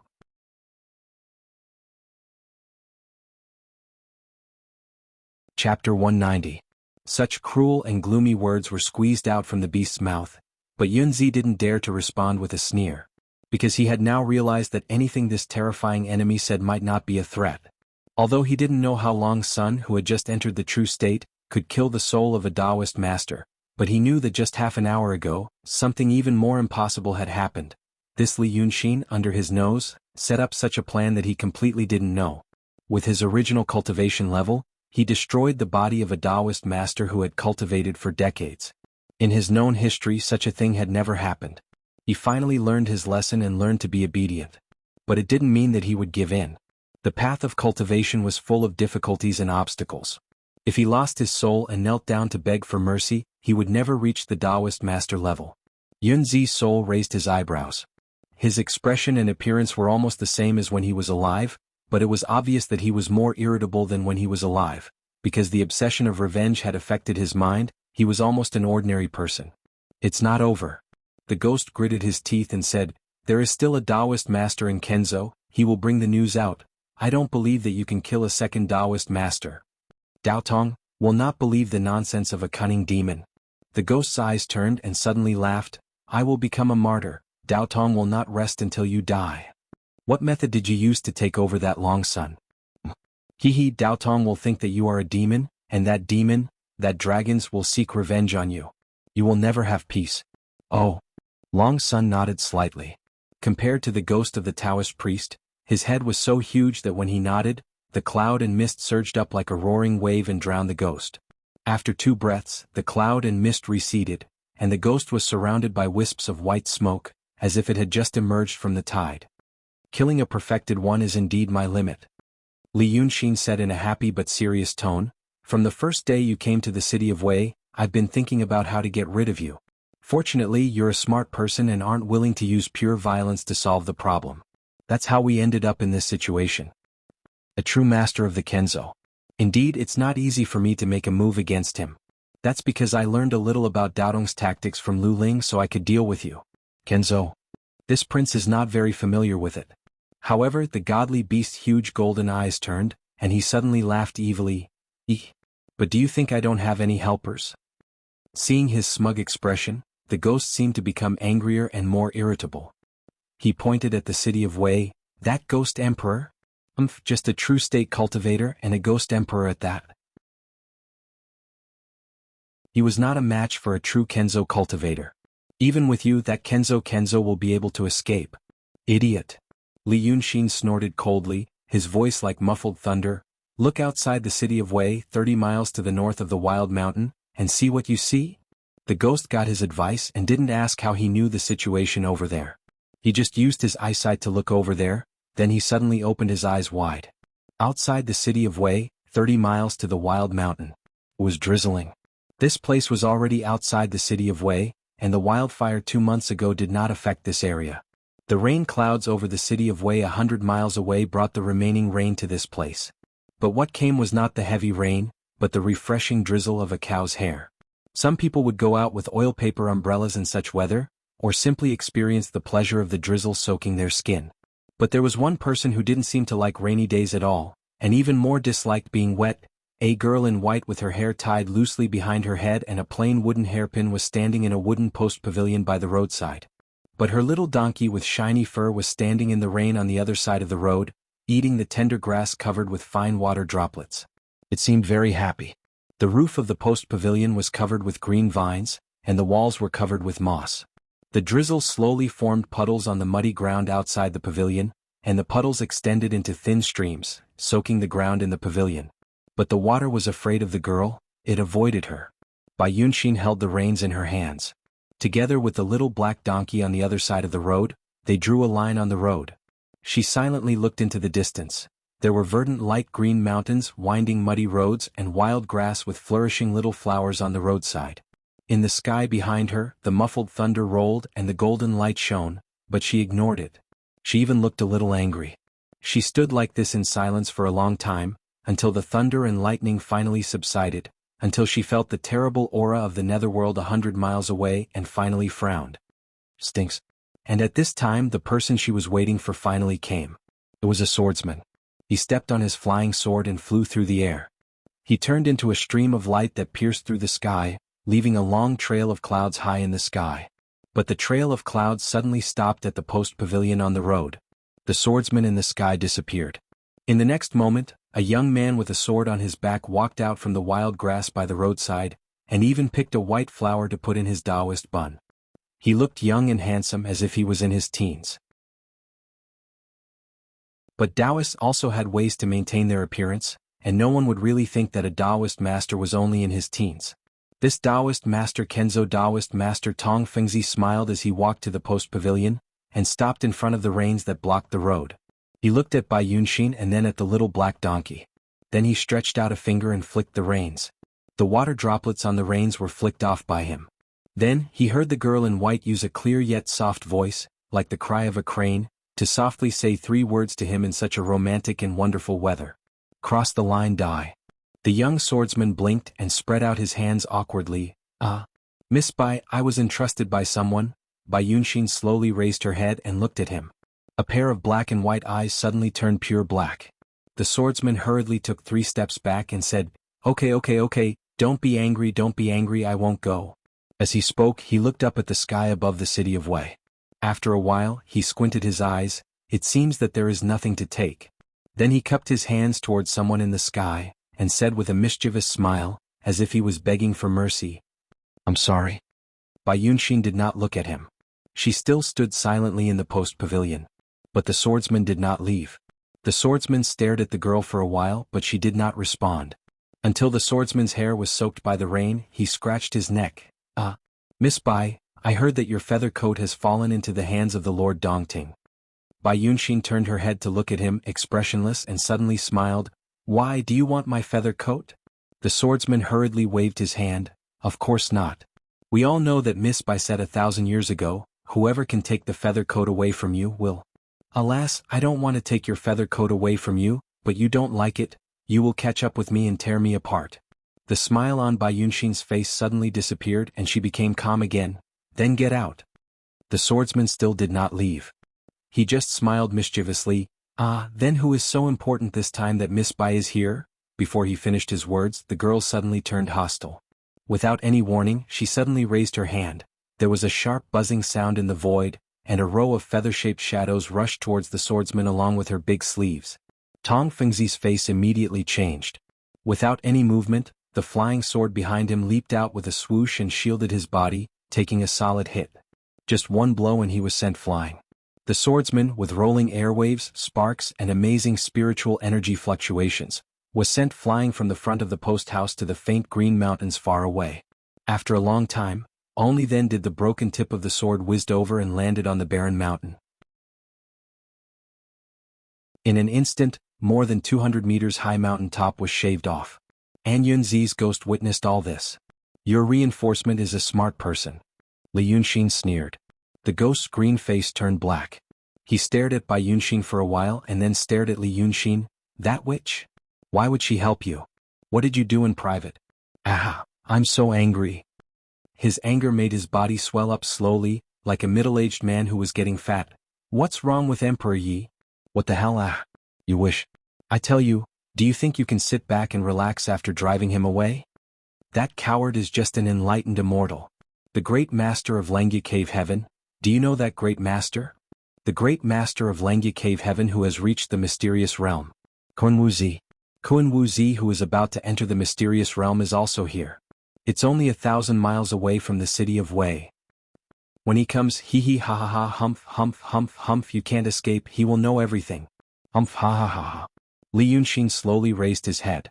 If he was still in his human form, he would find that he was frowning and a little surprised. In just a few minutes, the tone of Yunzi's ghost became more and more familiar. It reminded him of Sanhua. This ghost's reason was disappearing quickly.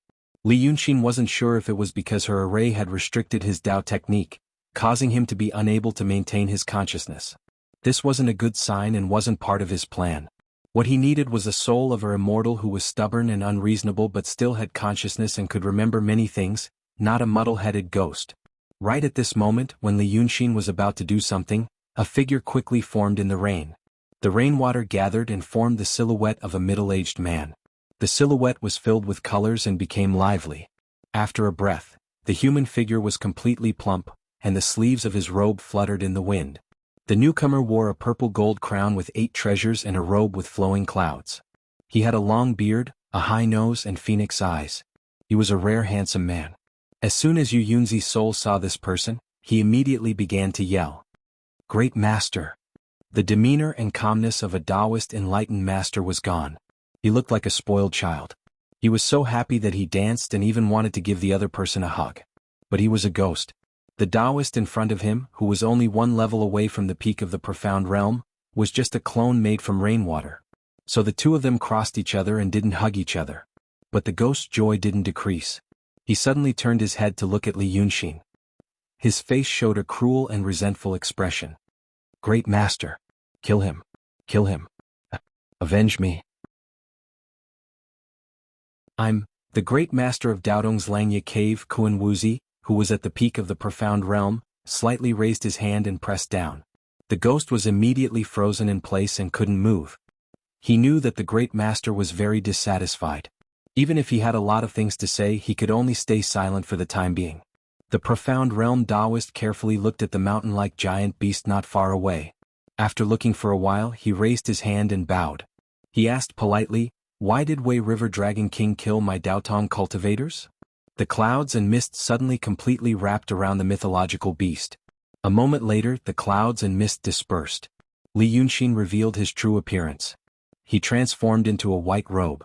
His clothes were simple but not shabby. The robe fluttered in the wind. No matter his appearance or aura, he didn't seem to be at a disadvantage. I am Li Yunxin, also Wei River Dragon King. He looked at Kun Wuzi and said in a deep voice, Great Master, have you heard of the name Li Yunxin? I heard that Linger died in your hands. Of course I have heard of it. Li Yunxin was slightly stunned. He quickly glanced at Yunzi's ghost. The ghost seemed very uneasy. He immediately speculated based on the limited details in his mind. Finally he came to an unexpected conclusion. Ling Kongzi knew his true identity. Yunzi also knew his true identity. But this great master, the master of the heavenly grotto, actually didn't know. Strange. But now wasn't the time to think about this. He had to probe this profound realm Taoist's actual strength. Great mastery profound realm. Then we have something to talk about. He temporarily buried the doubts in his mind. He stretched out his hand and a folding fan appeared in his palm. But this bamboo fan was no longer made of white paper. There was a painting of mountains and rivers on the surface of the fan. When Yunzi walked out of the profound light treasure mirror for the first time, Li Yunxin had drawn this painting on the rattan chair. Then he wiped the surface of the fan. A clear light appeared in his hand. He flipped his wrist again. He frowned and thought for a while. Then he shouted, Appear. The wisp of clarity immediately expanded, turning into a round top and a dazzling golden moon halo. Then this moon halo floated in the air. Li Yunxin stepped on it. Then he took out a rattan chair from his folding fan and sat on it. Only then did he heave a sigh comfortably and reveal a smile. After all, I've just entered the real state and I can't compare to the 2 old drivers. It's still difficult for me to fly. This is too presumptuous. Yunzi's ghost stared at the moon halo under Li Yunxin for a while. Finally he couldn't help but shout, Is that my profound light treasure mirror? How can you command it?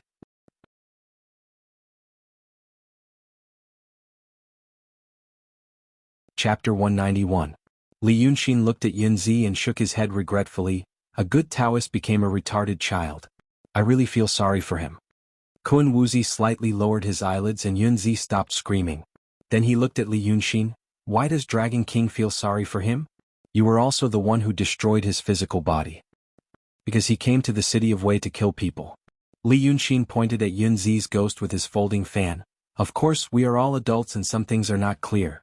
But in general, you are the ones who offended me from the beginning. Miss Lu of the Gui Cave found me and asked me to go up the mountain with her. Of course I didn't want to, so she wanted to kill me, so I had to kill her. Then this gentleman came to the city of Wei and wanted to get involved in the muddy water. He even had some bad thoughts in his heart, so I had to kill him too. In fact, it is so simple. Kun Wuzi nodded. So Dragon King is not wrong. Yunzi shouted, this man is not Dragon King. That Chiwen is already dead. But Li Yunxin and Kun Wuzi didn't care about him. Li Yunxin smiled. I didn't go all the way to the Gui Cave to make trouble, but two big things happened in the city of Wei. One time, half of the Taoshi Road was destroyed and half of the Wilderness Mountain was burned. The other time is now. If you were here just now, you would have seen a lot of dead souls. Yunzi killed tens of thousands of innocent people. I know the first commandment of cultivators, he deserves to die. Kun Wuzi looked at the ground under his feet. There used to be a Shiraba in the city of Wei, but the heavy rain had washed away the blood and flesh. However, the blood of tens of thousands of people was not so easy to clean. From the sky, some parts of the city of Wei were still pink. But he couldn't see the ghosts anymore. The banners and the millions of Yin soldiers had scattered in all directions, but they had all vanished without a trace by now. This was also one of the things he was afraid of. He could sense the intense resentment in the air even from 1,000 miles away. But now that his avatar had arrived, the Yin soldiers were nowhere to be seen. But it did not disappear without a trace. There were always traces to follow. Kun Wuzi could sense that the millions of Yin soldiers were still around, but he simply couldn't locate them. He was a spiritual master who had reached the mysterious realm. The profound realm Taoist master smiled and said, how do you know it wasn't Dragon King who killed them? After all, Tongfu was an enlightened Taoist master. He would not easily violate this rule. After all, the Dragon King is a demon. Li Yunxin realized that the word same application was probably used by Yunzi in the secular world. Kun Wuzi sighed softly. Previously, I had a conversation with my friend from 1,000 miles away. I know that Dragon King was only at the state of transcendent. Now that the Dragon King is a perfected master, Tongfu almost lost his mind. It can be seen that the Dragon King spent a lot of effort to destroy his body. Until now, the land around the city of Wei is still a hidden array. I'm ashamed that I can't see through it. I'm just saying that the Dragon King is a demon, and so is Emperor Yi. The two demons killed a cultivator of Daotong, and many people died in the city. Moreover, the Dragon King needed the resentment of the Yin soldiers to form the array. Kun Wuzi smiled faintly. I think that the Dragon King killed them. Daotong will probably think so too. Li Yunxin looked at him and was extremely surprised. You are pushing the blame to others. That is not the truth. Kun Wuzi shook his head and smiled. It's not what the Dragon King thinks. I mean that he killed people or looked like he killed people or even Tongfu. But the one who made Tongfu reach this stage was actually the Dragon King. Can the Dragon King say that Tongfu killed tens of thousands of people wasn't part of your plan? Li Yunxin stared at Kun Wuzi for a while, and the surprise on his face faded away. Then he smiled. Oh, that's what you mean. His head is his own, his body is also his own. I didn't use a knife to force him. You were a human in the past, right? But what method did you use to possess Dragon Son? Kun Wuzi said indifferently as if he wasn't surprised by this. Because he had experienced too much. After experiencing too much, he realized that he knew too little. Thus, he knew that there were many strange things in the world and there was no need to be surprised by everything. This seemed to be the opposite of Yunzi's confidence. You possessed Dragon Son and became the Dragon King, but it should still be the human heart. Since it is the human heart, you can still use the lives of tens of thousands of innocent people to plot against a cultivator. Li Yunxin, you are indeed a demon. My head is on your shoulder, you can think whatever you want. Li Yunxin sighed and sat up straight. Kun Wuzi smiled. In the future, people will think so too. You want to kill me? Yes. But I won't act rashly for the time being. Kun Wuzi raised his hand and twirled his beard. I only need this incarnation to kill you. It won't take much effort. But you seem to have a lot of secrets and I want to know them. But if I kill you, I can't guarantee that your divine soul won't be damaged, and you might not remember so much. Besides, you are a real person. But I will bring Tongfu's soul back to the sect. What he said is probably the truth. Hehe, on this point I can't compare to the demons. Dragon King probably won't understand that Dao Tong is the righteous path of the world, and it needs some facts and evidence. It can't just be said by I understand this point.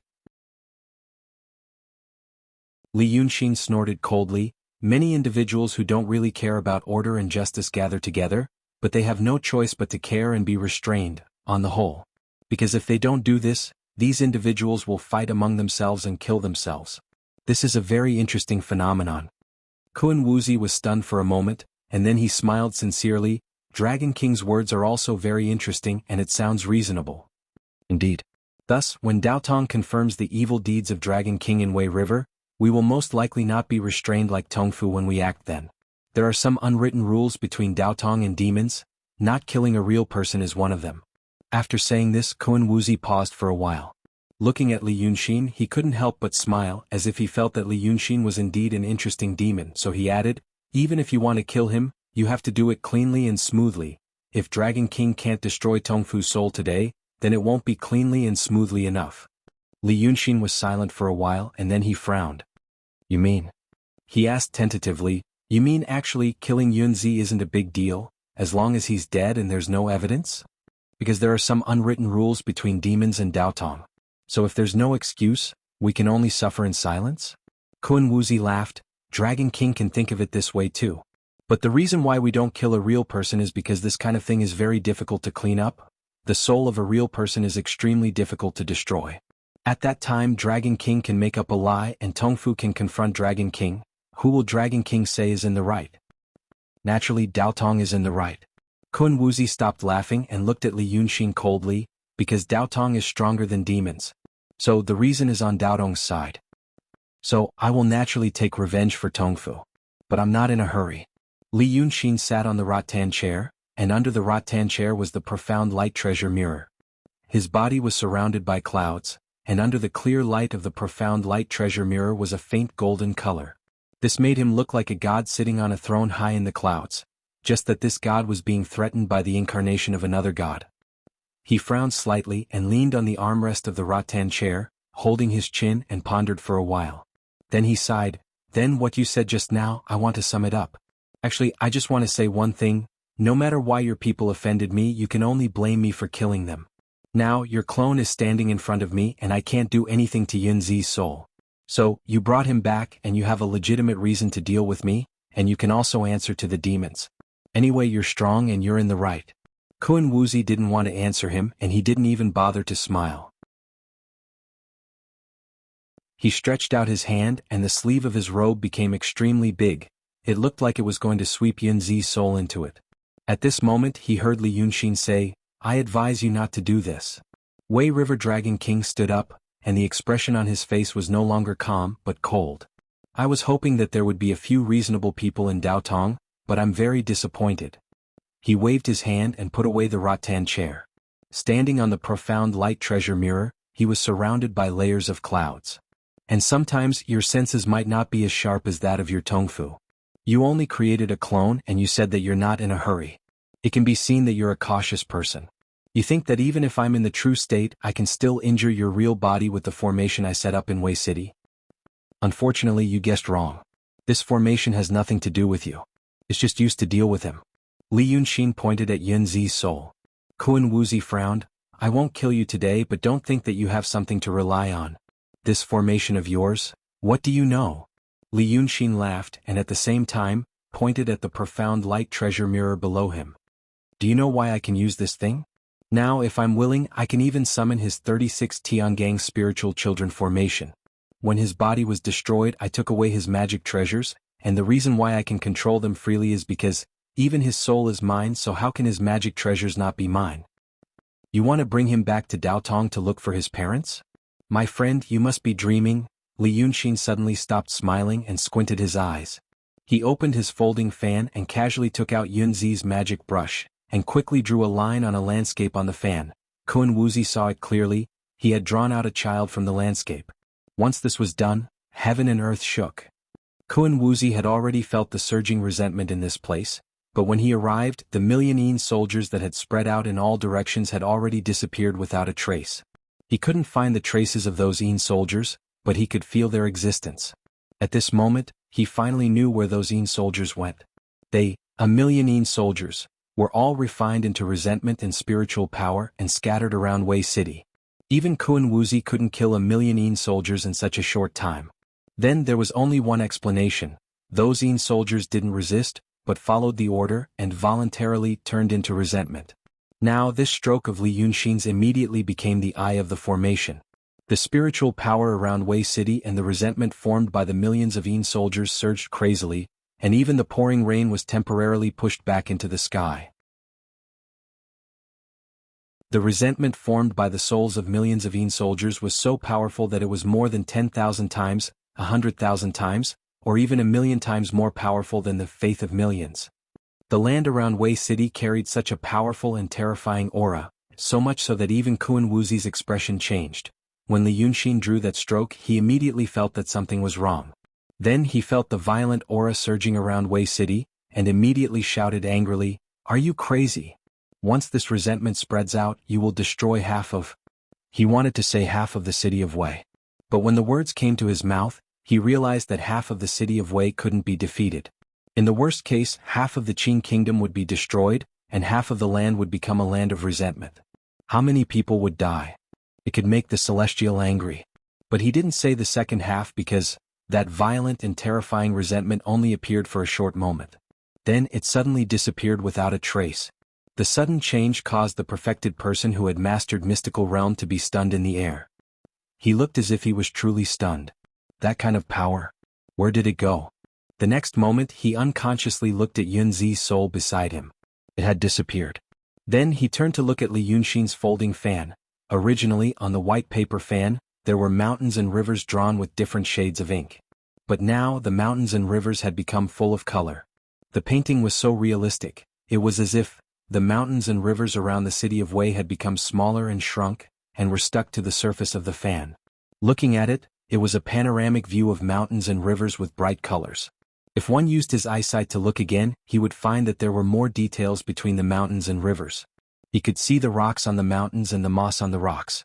If his eyesight was strong enough, he could even see the extremely small dust on the moss. And one person was also on the painting. That was Yunzi. Kun Wuxi was stunned for a long time before he raised his hand and pointed at Li Yunxin. You are the remnant of the painting saint." Li Yunxin looked at him calmly and closed his folding fan with a swoosh. "You see, now you can't complain. Just now those..." Kun Wuxi murmured to himself in disbelief. "You should know this," Li Yunxin smiled. "When you write talismans, the density of the spiritual energy of heaven and earth is enough. But when the talismans are written into a formation, the spiritual energy of heaven and earth can't soak the talismans in spiritual energy, so it needs to be supplemented. For example, Yunzi killed 30,000 people to form his dark spirit formation. But the formation is too small. He thought that I drew a person in the city of Wei and the surroundings of the city of Wei, and that is my big formation. I don't like to be so petty. That person is only a part of my real formation. My big formation is half of the city of Wei." Yunzi used his own spiritual energy to guide the resentment of the 30,000 people to corrode my small formation, and he was very proud of himself. He thought that all my arrangements were used by him. But that idiot didn't know that I prearranged the meridians and acupoints in the human-shaped small formation, and he used his own spiritual energy to guide the resentment to flow through those meridians and acupoints. Isn't that person actually him? Ah! Li Yunxin held back his laughter as if he was very amused. Once this idiot's formation was completed, he had actually drawn himself into my 1,000 miles of river and mountains painting. Just now he foolishly asked me why his Dharma Tao didn't work, and why his body wasn't as strong as before. Ah! Half of his spiritual energy was drawn by himself, and half of his body was in my painting. How could it work? But what is drawn by the realm of the outer fringe is, after all, an illusion. What is drawn by the realm of the outer fringe is real, but it can be easily destroyed. The realm of the true. I am now in the realm of the true. I can use my spirit to draw a real thing that seems to be made by heaven and earth, but only when I reach the realm of the mysterious can I draw with the world. I don't have this level. But the resentment of millions of ghost soldiers in an instant near the city of Wei is enough for me to use the means of the realm of the mysterious. Although it is only once, it is enough for me to draw his soul alive into this painting. This is the means that we, the remnants of the art saint, can use in the realm of the mysterious, drawing with the world. Do you think my plan is brilliant? Kun Wuxi listened to him in a daze and suddenly raised his eyebrows. For the first time, his face showed real anger. Since you are the remnants of the art saint, why do I need to kill you? Today this seat will, but my father is Li Chunfeng. Li Yunxin laughed. You dare to touch me? Kun Wuxi was stunned again and didn't speak. Note 1. The cultivators above the realm of truth are called immortal, and are all called Zhenren. The cultivators of the realm of truth, the realm of mystery, and the cultivators of the realm of supreme oblivion, are all called Zhenren. This is a form of respect.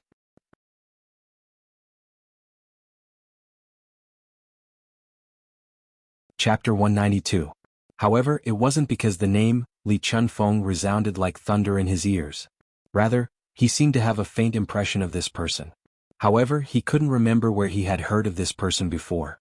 If he really didn't know anything about him, he would think that the other party was bluffing. If he had a thorough understanding of him, he would probably have a good way to deal with him.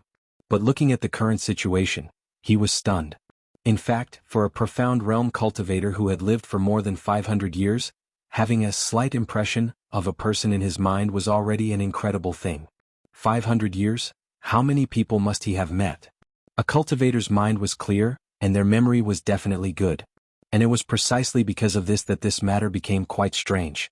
A situation that only people in the secular world would actually have appeared. I can't remember where I heard this name before. Li Yunxin heaved a sigh of relief in his heart. I've caught him.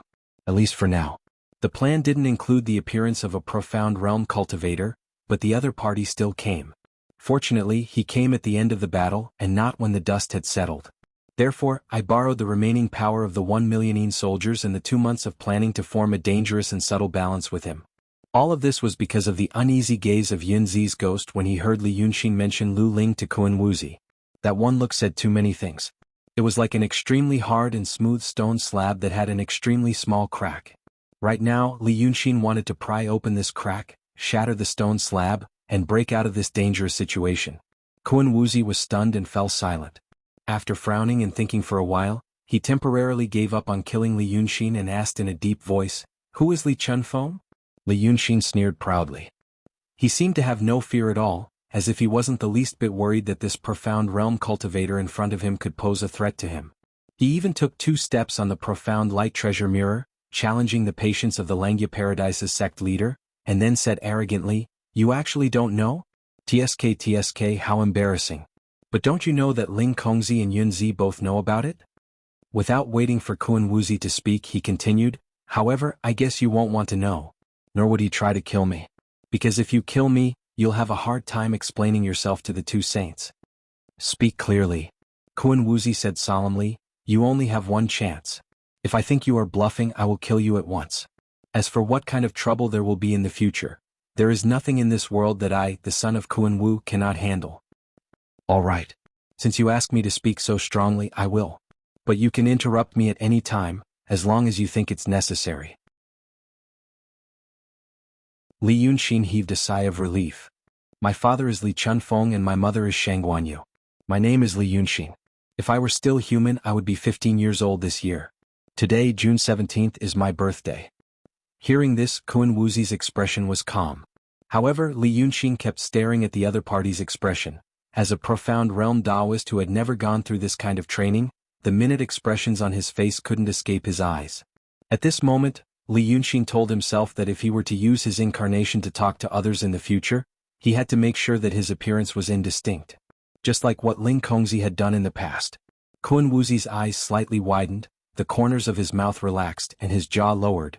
The profound realm Taoist had already done well. In this world, no one would be able to see through the emotions in his heart at this moment. However, only Li Yunxin knew of some instincts, which were effective even in the bodies of these high-level Taoists. After all, they hadn't separated themselves from their corporeal bodies. In essence, they were still human. The subtle expressions of the profound realm Taoist, which couldn't be controlled by his consciousness, conveyed a message to Li Yunxin. He was surprised. And the degree of surprise was very strong. Originally, Li Yunxin thought that the other party was surprised by the fact that he was only 15 years old. However, he soon discovered another detail. When he heard the name Shangguanyu, Kun Wuzi's eyebrows twitched, and his nostrils widened. The scale of these subtle expressions was only a few millimeters. Perhaps even the changes caused by a strong gust of wind blowing on the face were more obvious than this. However, the powerful observation skills of a Taoist combined with Li Yunxin's unique knowledge that didn't exist in this world allowed him to see through the emotions of the profound realm Taoist. First he was surprised. Then, when he heard the name Shangguanyu, he was surprised and at the same time revealed a slight fear. Kun Wuzi was surprised because of his mother, Shangguanyu. The fear was also because of her. Li Yunxin was slightly startled. As he slowly said the next sentence, he quickly recalled all the details of his mother in his mind, hoping to obtain a stronger and more powerful weapon. It seems like you don't know about this. Then I guess the first time you heard the name Li Yunxin was because of Ling Kongzi's information. I appeared in the city of Wei and I was a powerful painter. And then you thought I was dead. Li Yunxin looked at him. Then something strange happened. A transcendent realm Taoist of your Langya Cave sect knew about my identity, and a true realm Taoist also knew about it, but you, the sect master, didn't know about it. Then what if I tell you now that they knew about it for another purpose? Do you want to know? Kun Wuzi was silent for a while. However, Li Yunxin knew that his heart wasn't as calm as he looked. The profound realm Taoist silence lasted for 3 breaths, so Li Yunxin knew his attitude. He said softly, Ling Kongzi knew about me because, you also know, before she went down the mountain, she went to see the 2 sages. Enough. At this point, Kun Wuzi frowned and interrupted him harshly, as if listening to one more word would make him feel uncomfortable. It's not over. Li Yunxin sneered. After hearing this, you must think that this is a matter between the 2 sages and you don't want to get involved. Then you should also know that since Ling Kongzi knew about it but you, the sect master of the Langya Cave sect, didn't know about it, it must be a secret, and the 2 sages don't want unrelated people to know about it. So, if you kill me, this matter will become a big deal and the whole world will know about it. Your 2 superiors will be very unhappy. Kun Wuzi took a deep breath, and then exhaled as if he was going to leave. Fine, I'll listen to what you said today and I'll investigate it later. Don't worry, my friend. Li Yunxin smiled and looked at Kun Wuzi. Do you think I said so much just to change the result of you not killing me? The profound realm Taoist frowned again. What else do you want? Sparing your life is already? The 2 low-level cultivators of the Ling Su sword sect also know about this matter. Your Daotong people are really rotten sieves. Li Yunxin stopped smiling. If it was someone like Lu Laodao who understood him as well as he did at this moment, they would realize that he was going to make a request to a cultivator who had reached the peak of the profound realm. After he said this, Kun Wuzi stopped again. The cultivator was filled with resentment, but he couldn't release it. He was being led by the nose by a mere true realm demon, but there was nothing he could do. Li Yunxin didn't care about the profound realm Taoist resentment. With a cold expression he continued, 2 low-level disciples of the Kenzo sect also know about this matter, and Yunzi, who is merely at the true realm, also knows about this matter. And they didn't know about this matter because the 2 sages didn't want them to, it was another mysterious person who told them. That mysterious person and the organization behind him also have the same goal as the 2 sages. I tried to understand these matters but Yunzi refused to say. Therefore the matter with Ling Kongzi involves the 2 sages so you shouldn't know about it. But the matter with Yunzi involves an organization that doesn't seem to be friendly toward Daotong. Don't you want to know about it? Kun Wuzi was silent for a while and thought for a while. It seemed he had enough of the current situation. He snorted coldly. I'm not interested. Li Yunxin smiled slightly. It's your business if you're not interested. But I want you to do something else. Deal with the people in Daotong who know about this matter. Make them shut up and stop causing trouble for me. If you want to find out what the mysterious organization's goal is and where they came from, then help me with this. I'm also investigating this matter and I'm in a good mood. Perhaps I can share the results with you. Don't be in such a hurry to sneer. You're a profound realm cultivator and I know that you're much more brilliant than Ling Kongzi and Yunzi.